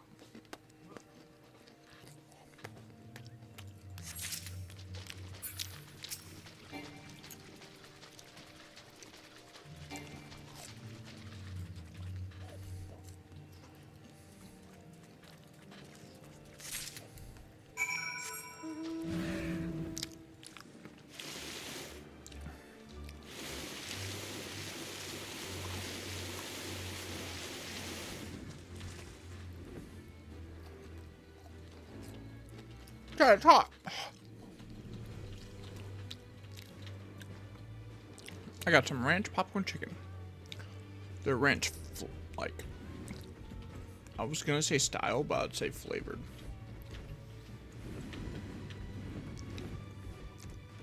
With just like ranch seasoning on them.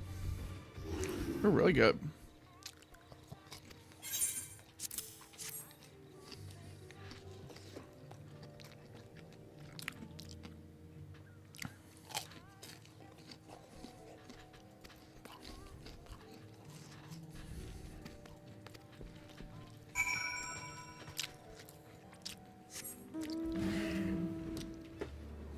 Boo.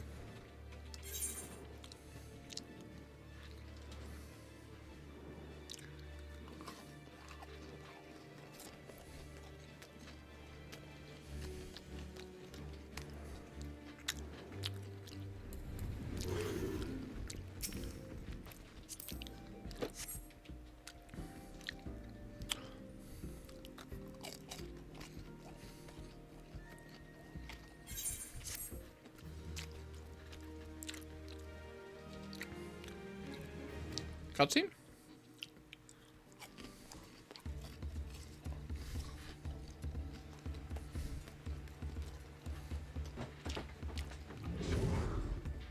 Wow.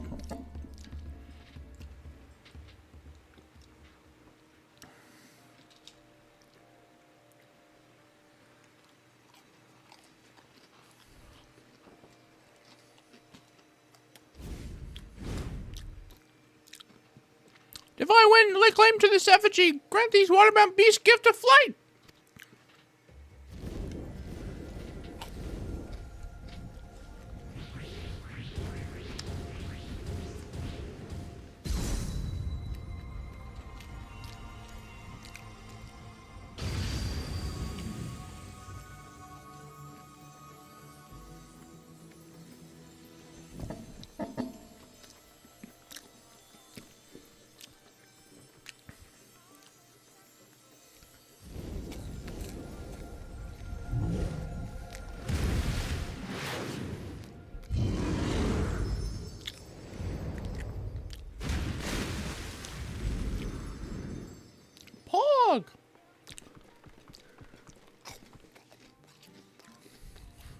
Thanks to your efforts and all involved, Durali Travel Agency will now replete its own impunity with an effigy.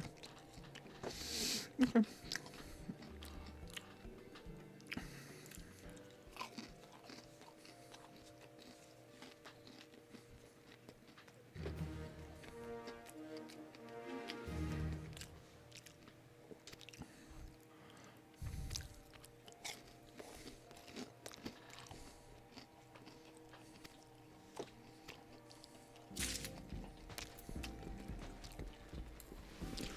See if anything new I can buy.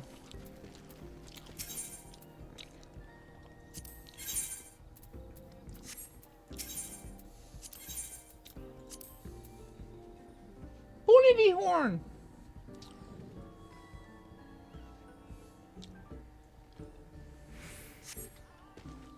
I'm gonna need a few more. Let's continue. Continue the show.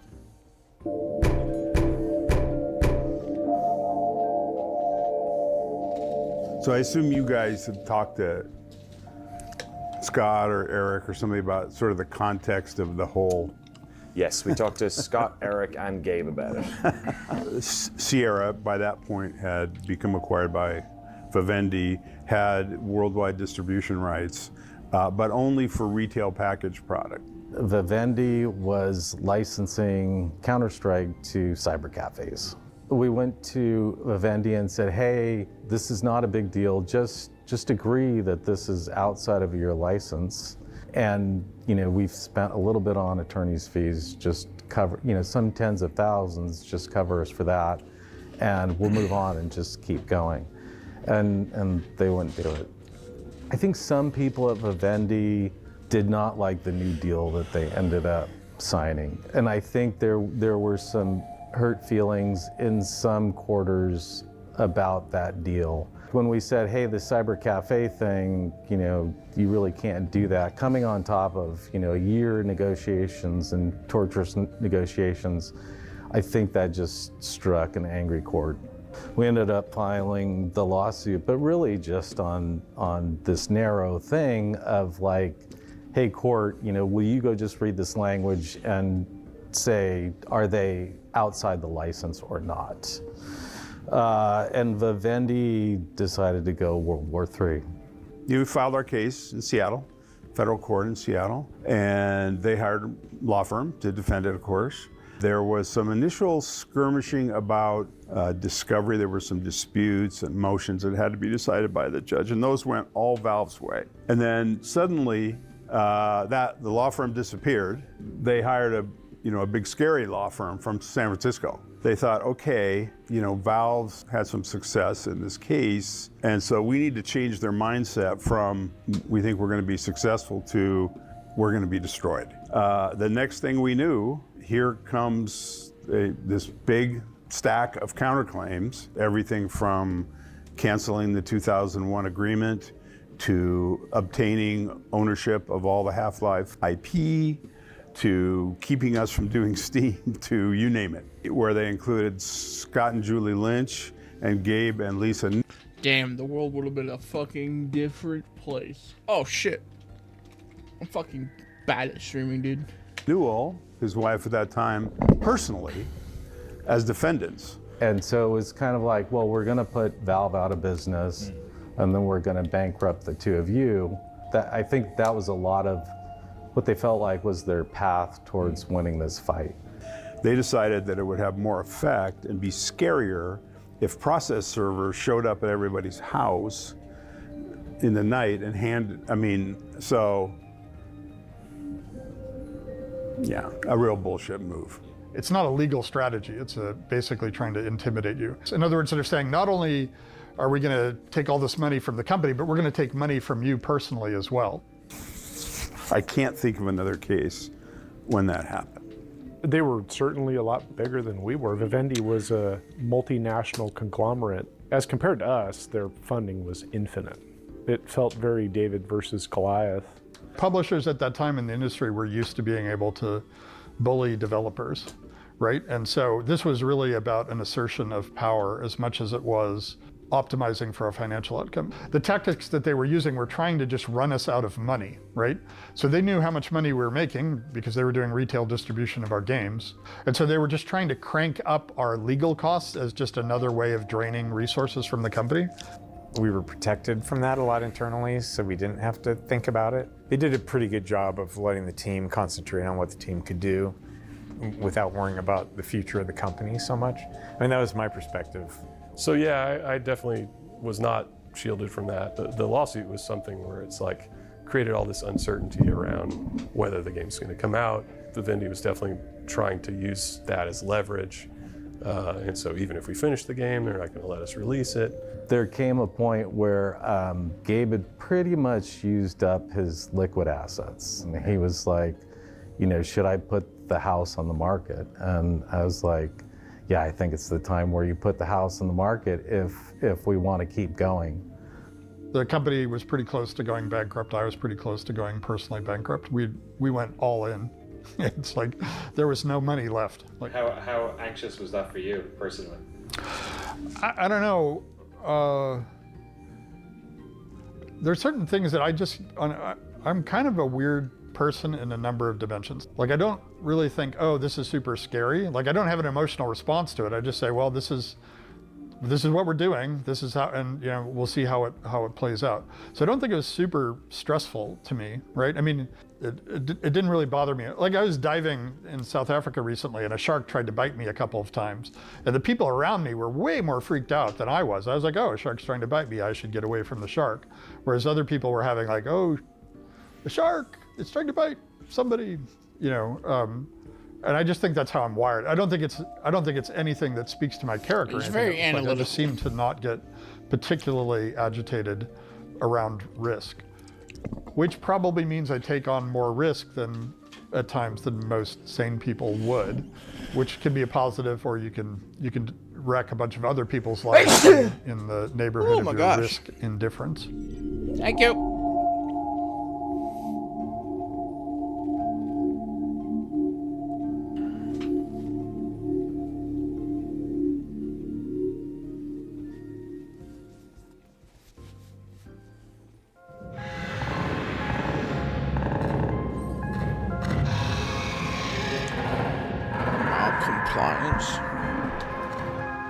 They're this rigidly structured, you know, organization. Of course, they're going to have this really terse language for everything they do. You know, there's sort of an announcer voice in that follows you around and kind of comments status, essentially, like how alert the world is to you. I sat down and just basically wrote a language for that so that the soldiers and the Metro cops would have jargon that they would use. Then I just used that to kind of encode. So that's where like anti-citizen 1 and things like that came from. Rather than saying the guy with the orange suit is causing trouble, you know, it would be, you know, anti-citizen 1 breach, scalpel something, sector something. So I basically just had this little dictionary. Then I overdid it on the vocal processing because they're all wearing these, you know, these masks, and I wanted it to sound like they're in a mask. And it was very deliberate to never have to like shoot somebody that you can see their face. And like, we didn't want you killing humans. I mean, the Metro cops are humans, but we covered all the faces up. I think it was all part of this calculated and deliberate way of saying like, look, games don't just have to be a certain way. There's so much room in what we can do here. Well, the Metro Police and the Combine Soldiers share a lot of AI. And so there's an internal communication among them. And one of the things we did, both for the sake of difficulty and exposition, was limit the number of squad members that could be firing at the player at any given time. I think it's 2. So if you have a squad of 4, a guy who has an opportunity to shoot at the player grabs one of those slots, if it's available, and starts to shoot. And if someone else, another squad member, wants to attack the player but no slots are available, they have to find the next best thing to do, which is, I'll get out of the scene for a second, or I'll go reload, or I'll throw a grenade. And that was all stuff that we learned so smart building Half-Life 1, and I think got a lot better at.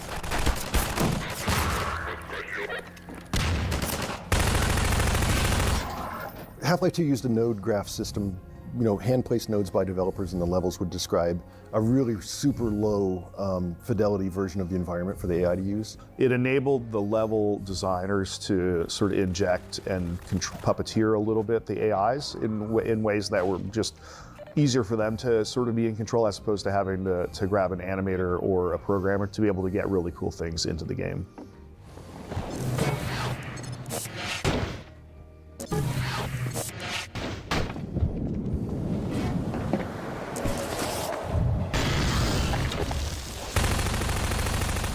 Floor is Lava is like a really obvious piece of gameplay. Physics is really fun to manipulate. We just thought like, hey, you could build your own path. We'd already seen players who enjoyed moving stuff around, like building bridges and stuff, and like we don't have enough moments where like I just pick up a plank and lay it across a gap and walk across it. Like obvious stuff. We've barely done that in the whole game. And the fact that you're laying stuff down on the floor means that the finesse required to do like precise placement wasn't necessary, right? You're like, I just want to place it here. And it doesn't matter the orientation, you just kind of jump on it and you do the next one and so on, right? And also like training was free.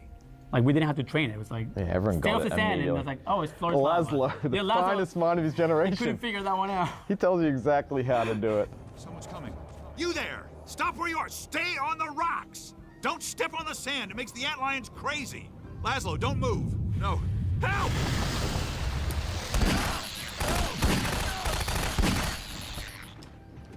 Dear God! Poor Laszlo! The finest mind of his generation! To come to such an end. We were heading for the Vortigaunt camp, hoping to pick up some bug baits of these damn things would leave us alone. But without Laszlo, what's the point? You just give these NPCs a name at the moment they die and let the fans fill in their whole life story and give them something to play with. The free man will have need of these pheropods on the paths ahead. Gather them now. Nova Prospect and the antlions with the pheromone balls were really fun because it lets you experience them in a different way, and it was another classic example of getting the most value out of technology investments that people could. I remember the beach thing. The design intention was definitely to make it feel like a sort of D-Day beach landing. You didn't come from the water, but you're storming up towards these old gun emplacements, if I remember right, with Combine in them, and you're like invading the bunkers, and you're bringing your horde with you. You're overwhelming these in-place defenses. It was surprising how much chaos you could get away with. Like I remember we did a lot of tuning to make sure the antlions spawned. We had difficulties from time to time with like design some choke point or challenge or whatever, and the antlion flow rate wasn't enough to make it feel chaotic enough. Like we had an atmospheric goal too. It wasn't just about like mechanically can you overcome this. You wanted to feel like your forces have stormed the walls. They're everywhere. There's chaos all around you. And so a lot of the tuning was about achieving that feeling, not just about mechanically getting past the enemies that we'd set. Nova Prospect was different than a lot of the maps that I worked on, at least, in that we had some early art prototypes that were done. We have this whole concept of like zoo maps, we call them, which are basically like little art test scenes, how they would fit together, and some basic lighting.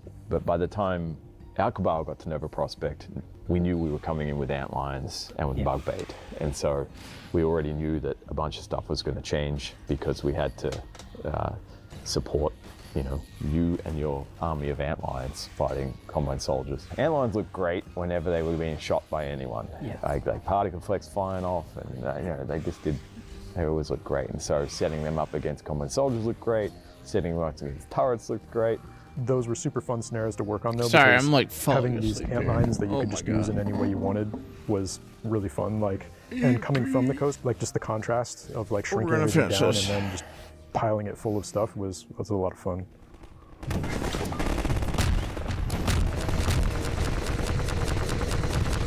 The first time I saw one of those, I think it was Ted Backman's concept. I just thought, I can't believe that I get to use a creature this cool in level design. Like these guys are really, really, really fun to use. I remember Kelly Bailey had created a short list, things like he wanted flocking flyers and he wanted a moving guard tower, which was the first description of the Strider, was a mobile guard tower. So I saw that and immediately understood that, you know, kind of orchestrating the enemies in that way, trying to get the most variety and the most breadth of shape and movement and experience was the correct way to move forward.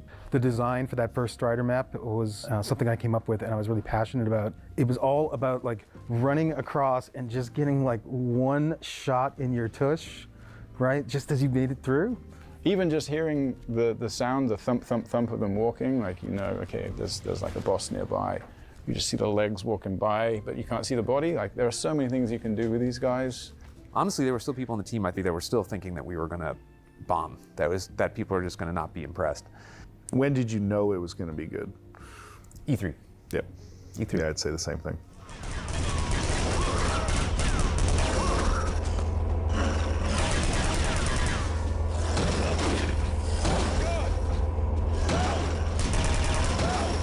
Yeah, it seems like at some point there was an E3 demo that we got together that we didn't end up showing, but at least at that point it just felt like, oh wow, we actually have made something here. We went through and made a bunch of demos for 2002, and everybody looked at them and was like, we're still not confident about this, and we don't think we've hit the bar, so we're not going to go at all. Like, they had totally planned to go. And then when 2003 rolled around, I just remember everyone was still terrified. We were like, okay, how are we going to craft everything we've had into like a number of messages about what this product is? And like, we came up with like the core theme of each one of these movies. Oh, do be careful. We didn't really understand at the time, I think, the embarrassment of riches that we had. We looked at it from two angles. One was a set of technical features, a sort of conceptual listing of things that we thought were important, you know, like physics and things like that. And then the other side was content-based.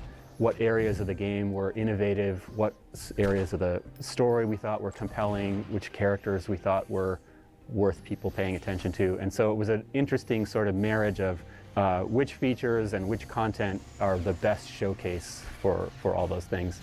A lot of what was in the demos was rendering technology, but I think the stuff that felt the strongest to most of us at the time was really physics-based. So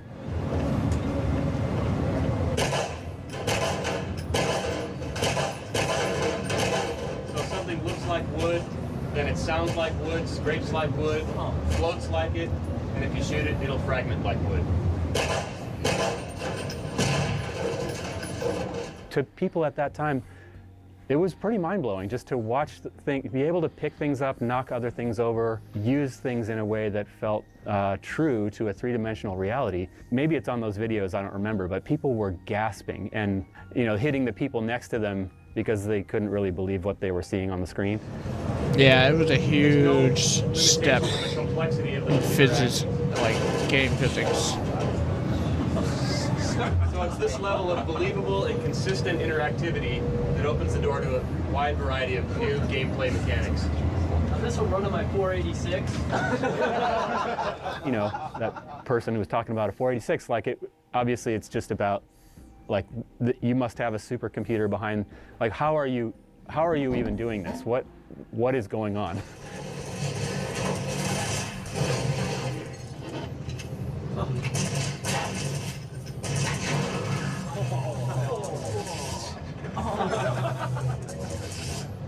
The lines outside the booth became enormous, and it was the thing that it really distorted the rest of E3 because so many people were anxious to come see our demo. And I remember seeing this absolutely enormous line with like some pretty well-known people in there, right? Miyamoto was in line for this stuff, and like Will Wright, I think. Yeah, Will Wright. There was a bunch of, and so then like, yeah, after that was all done, like people on the team were just like, okay, we are ready. We can ship this game. We know we've got something good. It was really easy at that point. Like, it felt like we were rolling the ball downhill after Until it that. leaked. Until it leaked.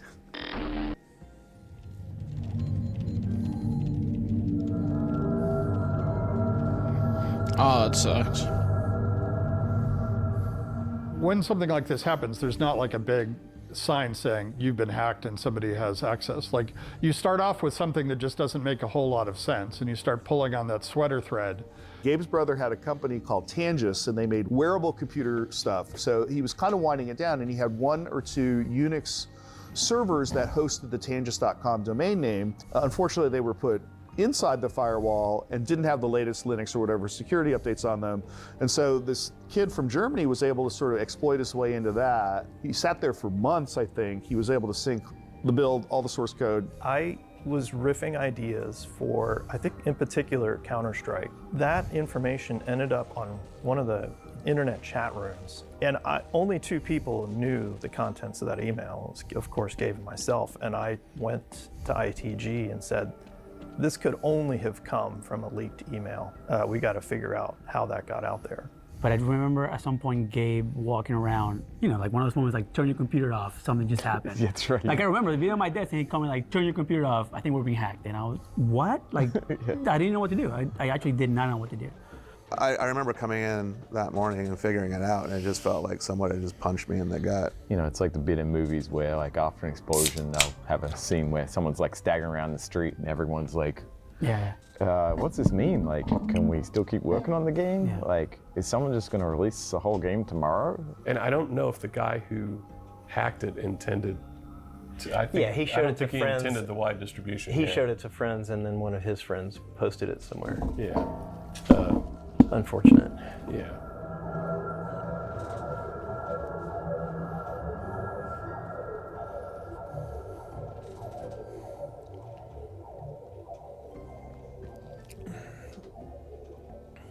And one of the things I think that's pretty interesting is how much the leak of the game, the hack of our network and the leak of the game, how much that kind of shattered that confidence. It was like, you know, having a movie that you're working on be spoiled for the world. That's how it felt. Because we knew it would be hard for people to know that that existed and not go look at it all. It looked all broken to us, and it just felt really demoralizing. Oh man, I was seriously affected by that. I was pretty angry. So I don't know. It kind of affected me for a while. You know, having it called the beta when it was not even close to being a beta. Work in progress, you know. Wasn't really ready to be seen yet. Normally the office is pretty vibrant and loud, and people are riding scooters in the hallway and doing all sorts of stuff. Gabe's tubing throat singing, and it got very still and very quiet. I remember that. That was very eerie. That was the game that was going to make or break the company. We didn't know if we were going to have to go find jobs. Not only did it show everybody that we were not anywhere near where we said we would be, but all the work that we had in progress, all the plans that we were making were just laid out bare. And so a lot of us just thought, oh, we're toast. We've worked so hard, or we can go bankrupt. And then all that while Scott Lynch and Gabe were being sued by Sierra, their wives being delivered subpoenas. And so it was this super dark time. So there were 2 interesting threads going on. One was, traditional law enforcement and intelligence agencies, and they were doing their thing and issuing subpoenas and seizing devices. And then we asked our community to help us out. And I think Axel Gembe started to realize that he was being tracked down by the community, right? Everything was being, essentially, it was an open source investigation. So you could see that they were getting closer, and that's when he reached out to me. Of course, I was insanely furious with him, but we ended up running this sort of scheme with him where I was like, oh, wow, you must be really good at security issues. We should have you come out and interview. And the FBI was going to arrest him when he got off the plane. And then apparently the German police sweep in right as he's about to leave, because it turns out he's also guilty of a bunch of bank fraud and bank hacking and all that. He had kind hacked of into a bunch of huge companies over there as well, and so they were already well aware of him. How much it harmed us financially, or like how much the success of the game was harmed. I don't think it did, Very man. debatable. So it was hard for us to go through internally, but in the end, I wouldn't have wanted to have it be a whole like law enforcement debacle after that. It just, it wouldn't have really helped anyone. And I'm not saying we should ever be lax about security, but like if we could survive that, like maybe, we'll survive anything, because at the end of the day, the special sauce was everything that happened between the moment of that leak and when we actually shipped. And if you look at that version of the game, it's just so not what the final game ended up being. And so even if our competition had all the source code, and that executable, they're still not able to produce Half-Life 2 from it because the company kept moving forward and the company was the interesting special sauce.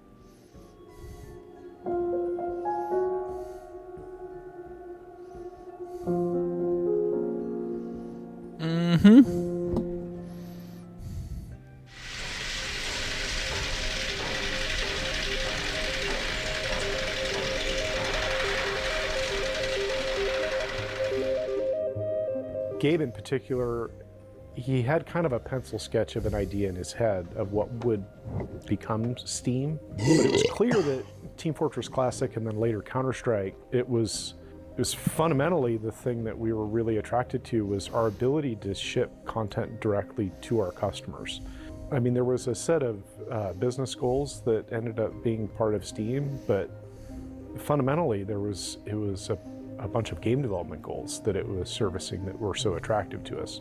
It was a very weird time. Like, I don't think people understand how many times we would go to people and say, no, you will be able to distribute software over the internet, and have people just say, no, it will never happen. I'm not talking about one or two people. I mean, like 99% of the companies we talked to said it will never happen. Your retail sales force will never let it happen. But also people would say users aren't gonna want this, right? People want physical copy. Like, there were so many bad faith arguments that were being made. Retail sales is not the goal, right? It's actually an impediment that it's somebody who sits between you and a customer. And we ended up going out to finding this company called Applied Microsystems. So we ended up hiring most of the original Steam team from that other company to build initially this sort of in-game advertising streaming model, but then there was the epiphany that, hey, it's just bits. Why don't we just download whole games this way? You guys go off and do it. The decision to not only use Steam to ship Half-Life 2, but actually to require Steam, even in the versions that were purchased at retail in a box, was the most interesting decision of all those, because it turned out to be an incredibly important decision for the future of the company. And a lot of us were nervous, and a lot of the people who had been at Valve for a long time. I gotta stop. My rice is done. I'll be right back.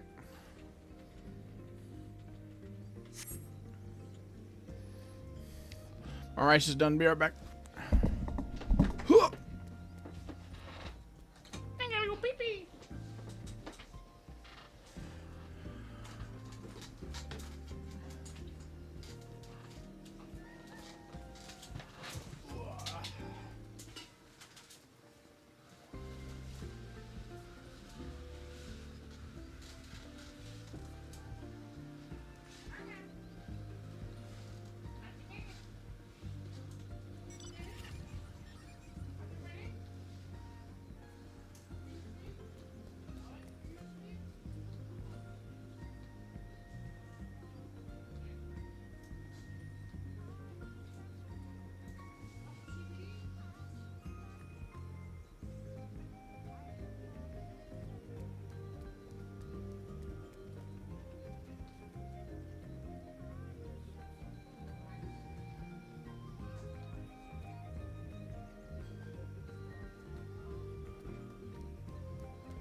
Everybody panic! Why is my thing broken? Is it still broken? Hello? There we go. Let's continue.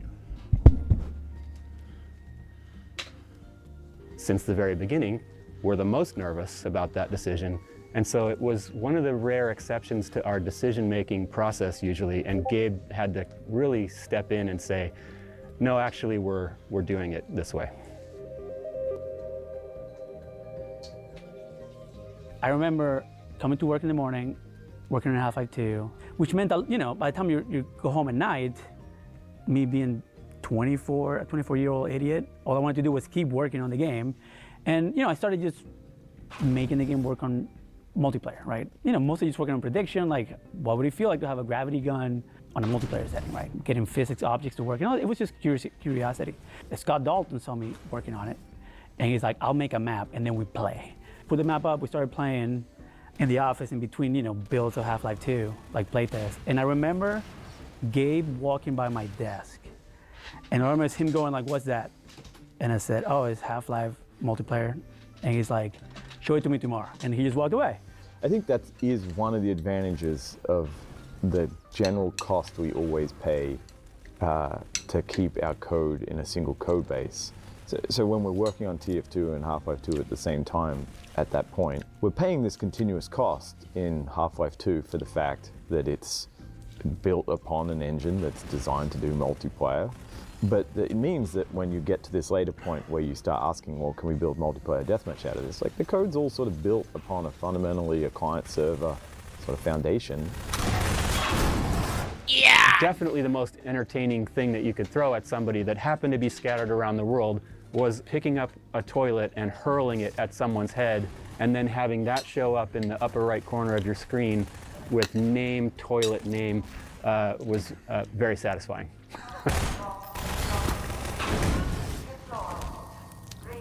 I was also selfishly trying to get the game ported to multiplayer so then we can release the tools, the SDK, ready to go. Like, it meant like mod makers could just immediately start making multiplayer game mods rather than waiting for us to do it or someone else to pick it up. We were so heads down working on what we were working on, and we didn't really get a chance to play the train station. I remember that was one of the lessons that came away from Half-Life 1 is like, we need to be building these games backwards in a sense. The first thing we're going to put in front of people is the thing we built when we're as good as we can be at it. You know, we know our tools and things like that. And a lot of the anxiety over, are we building a good game, was behind us. And I felt really confident, yeah, we're building a really good game.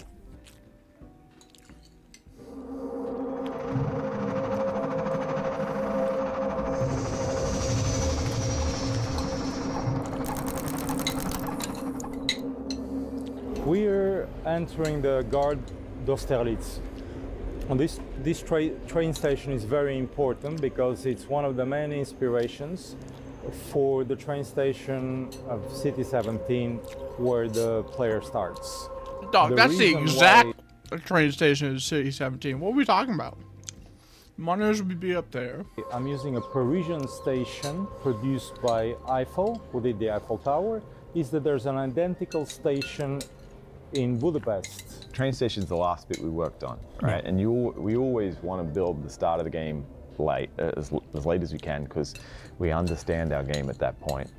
In general, the train station was a really interesting problem because it was basically one big choreo sequence intended to deliver atmosphere and story and background and sort of set your expectations for the world. We let the level designers, who were really good at this stuff, figure out what was a good experience, and then we were kind of always there to provide dialogue, acting, stuff like this guy. I think it was pretty clear, too, that we wanted to provide incentive to the player at this point about how people were being mistreated, about how bad the situation was here, and kind of start to trigger that righteous indignation early. All this stuff is fun to look at, but you just assume it doesn't move and you can't interact with it, you can't pick it up. Because all the stuff we're going to do later with the gravity gun and everything, like, first we got to start just mundane stuff like that food, that little empty bit of food. I mean, it happens like the moment you leave the train, wind comes and blows all the trash just away. Doing it everywhere. You can see the vortigons sweeping. Stuff. So like, guy pushing it on the case. And all those things fall off. Yeah, and so you can pick those up and. We were like, if it doesn't have to be bolted down. Just make sure that it gets knocked over. It can move. This guy looks vaguely familiar. There's something about the way he walks. It's like a beer drinker. Who would have thought Barney has the capacity to go undercover, right? Like that seemed to be, above his pay grade, above his intelligence pay grade from the get-go. Look at that beautiful animation. But where'd his hat go? It's gone. Something is not right here. It's magical combine tech. We were trying to figure out how to get people to figure out how to pick up things and do things. And we were all just sitting around, because we've been having this problem for weeks, racking our brains, and I think Robin had a Coke can on his desk. And at some point I got frustrated, and I smacked it off his desk. I'm like, well, you pick that up then. And everyone kind of sat around. I was like, I just found it just an immensely satisfying piece of like a storytelling and world setting. We got to use our physics tools and the choreo tools, and all of those things blended together into this very simple, clean moment. Like the can cup is perfect also because while it's teaching you how to manipulate objects, it's also telling you something about the combine themselves and the Metro Cops. And your relationship. Right? Yeah, so like it was a twofer, right? We got those two at the same time. Physics is going to be a big part of our game. By the time you left train station as a player, like you understood that and you come to appreciate it. Because we couldn't wait until you got to Ravenholm before you found out how awesome physics is. If you'd had any kind of weapon, I think they would have had to kill you. And we found the longer we sort of held that away from ourselves, the more we were forced to come up with stuff that was still entertaining that you could do. Like the raid is a whole, in the tenements, is a whole thing that could work because the player could only run. We don't very often force the player into a very specific set of actions. That's one of the few times that we had to learn to really corral the player, and I think it ended up being pretty successful. Like, I think the consequences for sort of not following on the clear path were quick and efficient.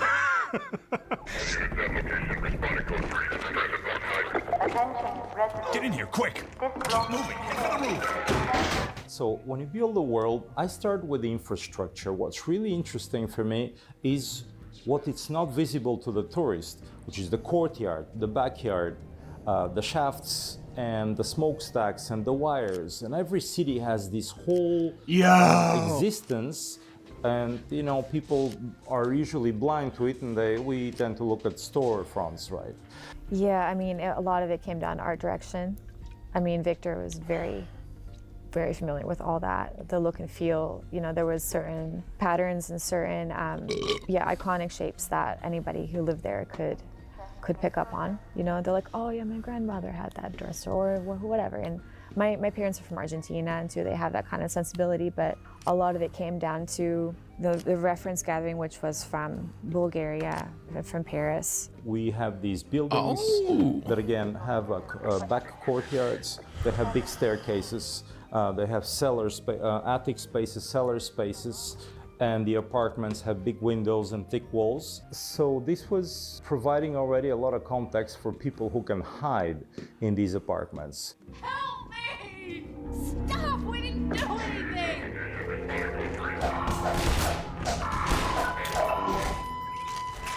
They'll be looking for you now.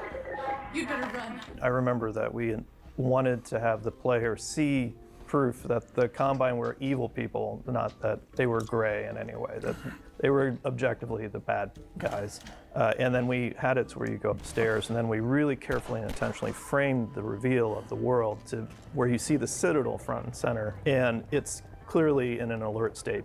The four of us, the City 17 Cabal, we'd done City 17, which is a bunch of hard problems. We'd done Ravenholm, which is a different set of hard problems. We were like, I don't know, 4 months from trying to lock down the game or something. I mean, it was really late. I may have the dates wrong, but it was really late. And there was a bunch of gameplay that was in there that hadn't really received a lot of like development. We were coming from working with pretty much every tool in the game in C17 to going back to basically you have pistol and metric ops. Not much, really. So John Guthrie and I absolutely love exploding barrels, so we just used them absolutely everywhere we could. We set them up. We loved ragdoll magnets and physics. It's just one of my favorite tools. It's basically a point in space was like so fun when in Half-Life. a character dies, they turn into a ragdoll, and then you have a ragdoll magnet that says, okay, if there is any ragdoll in this radius, pull towards me, and then you can give it a strength. And so if somebody dies in an especially dramatic location, you can have an especially dramatic death. And we just use that absolutely everywhere. I mean, you can use it to pull someone directly down. So in that bridge, the train bridge, I put magnets directly beneath their feet, so it looks like they just, like the planks beneath their feet broke, and they just fell directly down. I mean, they died from a broken plank, which doesn't make any sense, but they looked pretty cool. It was so orchestrated, I guess, because we didn't want it to, like, we didn't really have a lot of time to have a lot of... Dude, like, you would never think that that's how they solve these problems. Like, that's so cool. Bugs come out of it.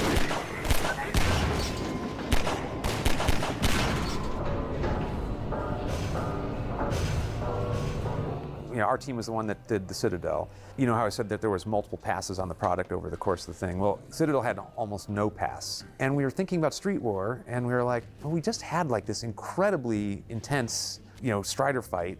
How are we gonna outdo that, especially when we only got a month to do this thing? We need build-up. We then came up with the idea of like, well, what if we made this just be your god, and this is the reward? You've won the game. Enjoy. We're gonna like break all the rules and let you be god for a little bit. Picking up, you know, the enemies as ragdolls and throwing them around really came out of that development tool, because you could pick them up and move them around, and people are like, I don't know, that's pretty fun. Why can't we do that in the game?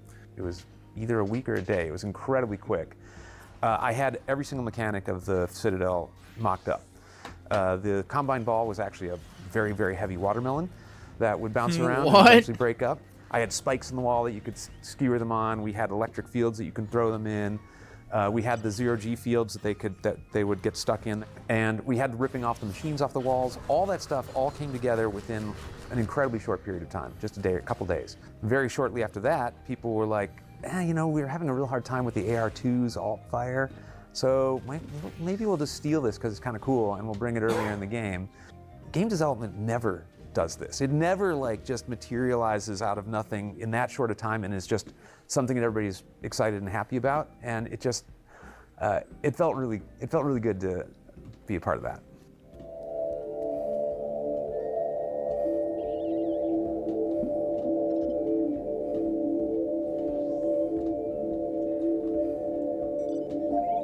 I started working on trying to find another source of funding to keep Valve going.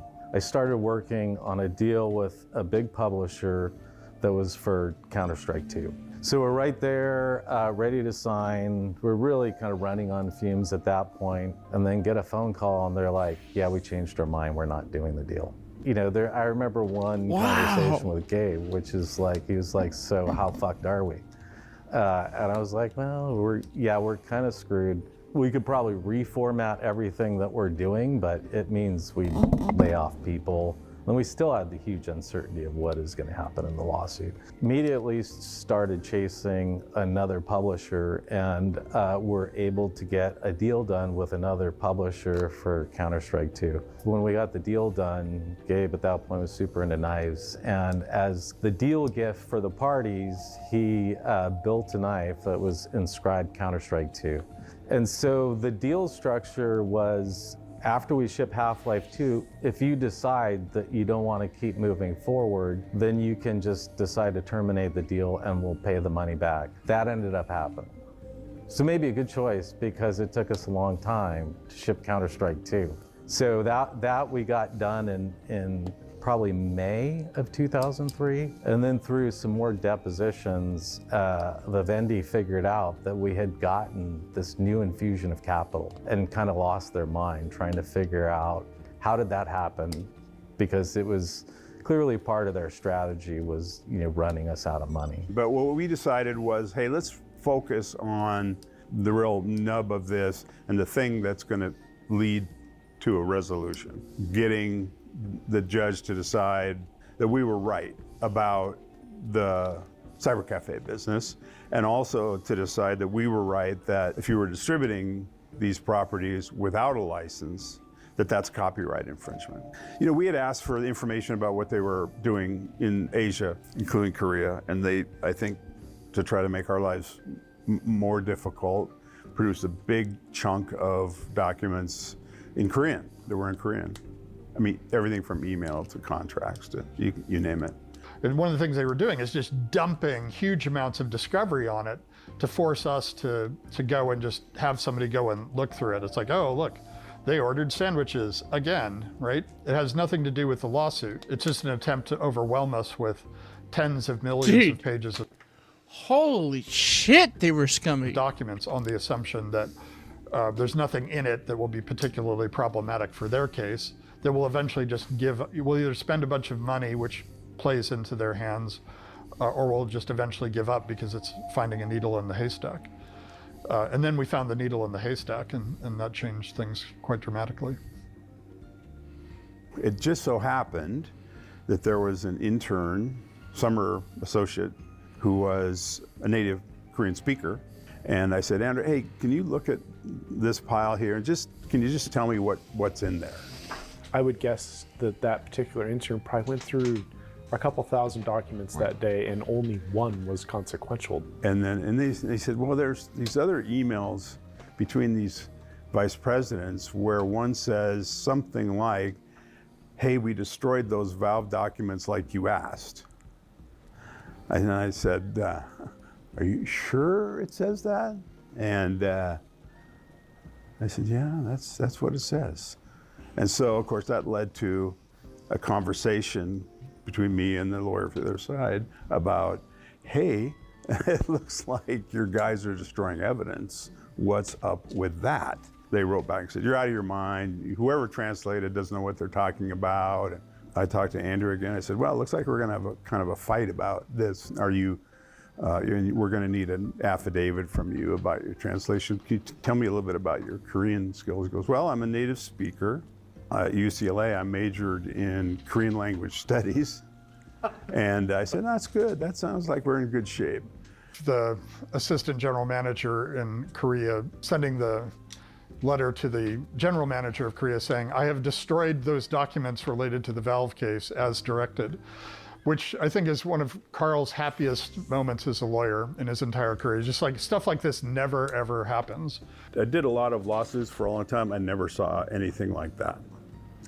Never.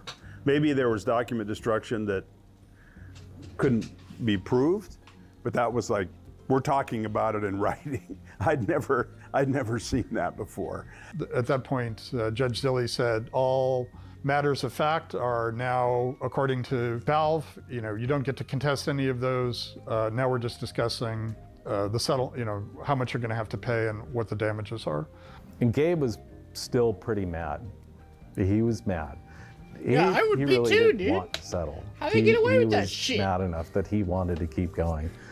But I remember sitting down with Carl and having a conversation with Carl, and I was like, so Carl, what do you think? Should we settle at this point? Is the right number? And he was like, well, there's this old saying, there's a difference between being a pig and a hog.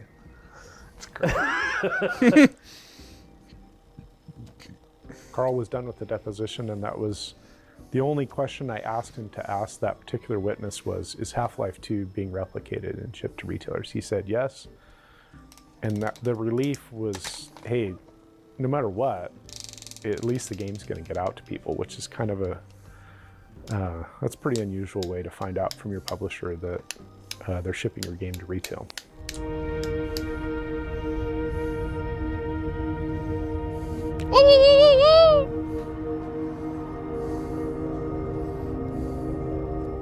I've kind of been thinking about this for the last few days, and what if there was one thing that I can point to that made us successful over that development period, and I think that it was really this culture that Gabe created, where we were hiring people that were senior enough to be managers, but also passionate enough to still be individual contributors. They were willing to stake their credibility and their name on these big features, and sometimes spend years working on those features. Yeah, and it was like 6-7 days a week, 10 to 14 hours a day.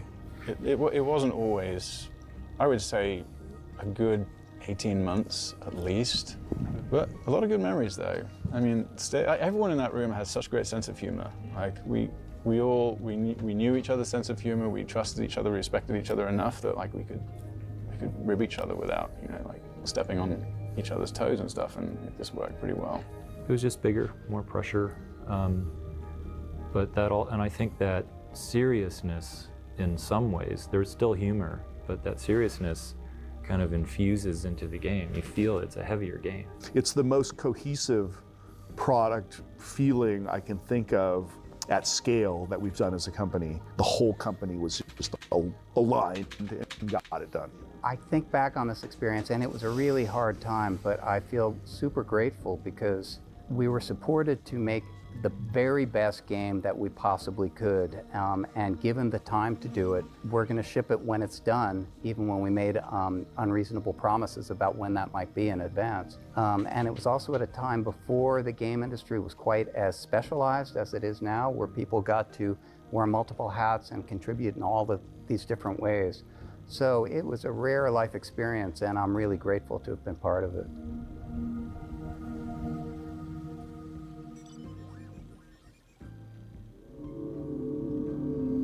Yippee!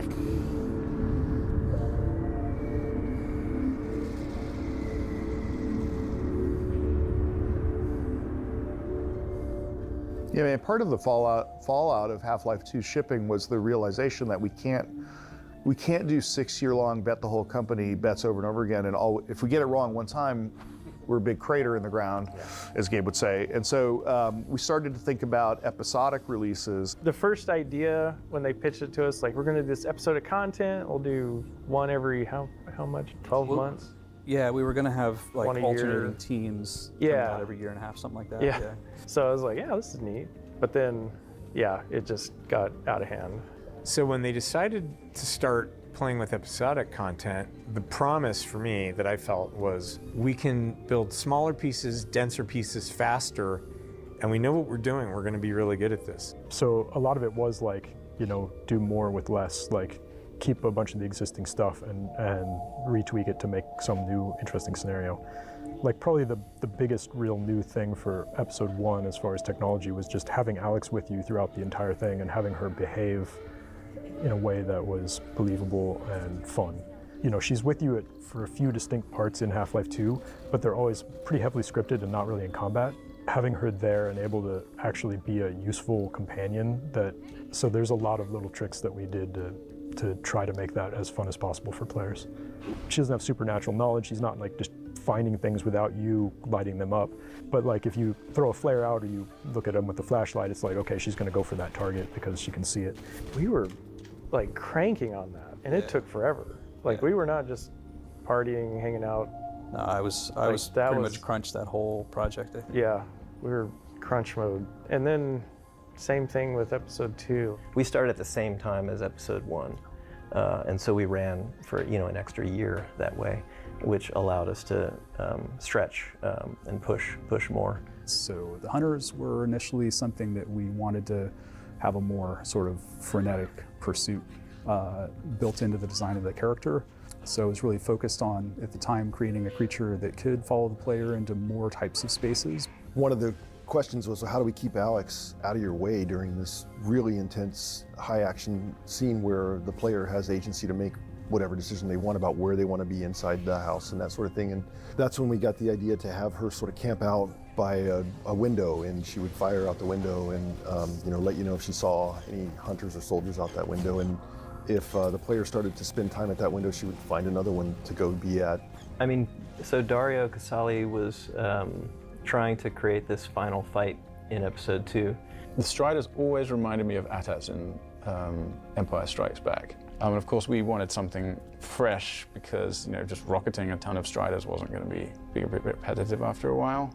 So that's when we started collaborating, talking about the Magnuson device and like the hunters and like how would those all come together to make this sort of an overwhelming 25, 30-minute battle set piece.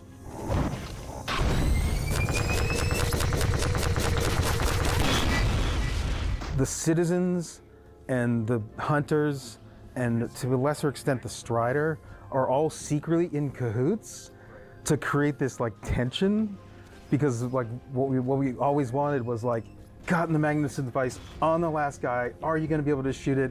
Oh my god, the rocket's going to be destroyed, and then like boom, you hit it, so that when everyone comes out running, you really feel heroic. You have the car and you have a big space, and you're not guided anyway. You have to go and take care of this threat in a way that you think is best.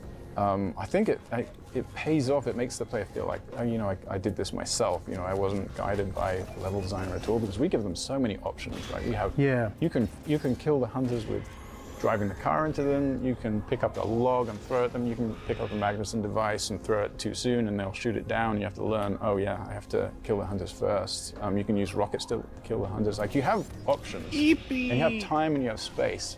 But we dial the tension and the pacing up pretty slowly over time. I'm not gonna lie, I fell asleep a little bit there. Yep. It is pretty cool, all the kind of cinematic destruction stuff that happens in there. It was so hideously faked, because basically we would send a Strider who would do that sort of the low scuttling run, and he would just sit there and wait, just staring at this building until the player could see the Strider plus the building. Framed up he would literally sit there forever. But we dial the tension and the pacing up pretty slowly over time. The playtests we like the most is when the Strider's, you know, he's getting ready to shoot the rocket, and then the last Magnuson device goes off, and then he's done.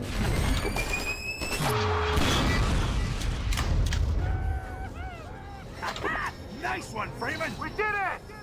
We held them off! Like, people were failing left and right, and the team was calling for the map to be cut. Wow, yeah, I took a lot of heat for that. And both of us did. Yeah, we had to see it through. We were gonna do an arc of 3.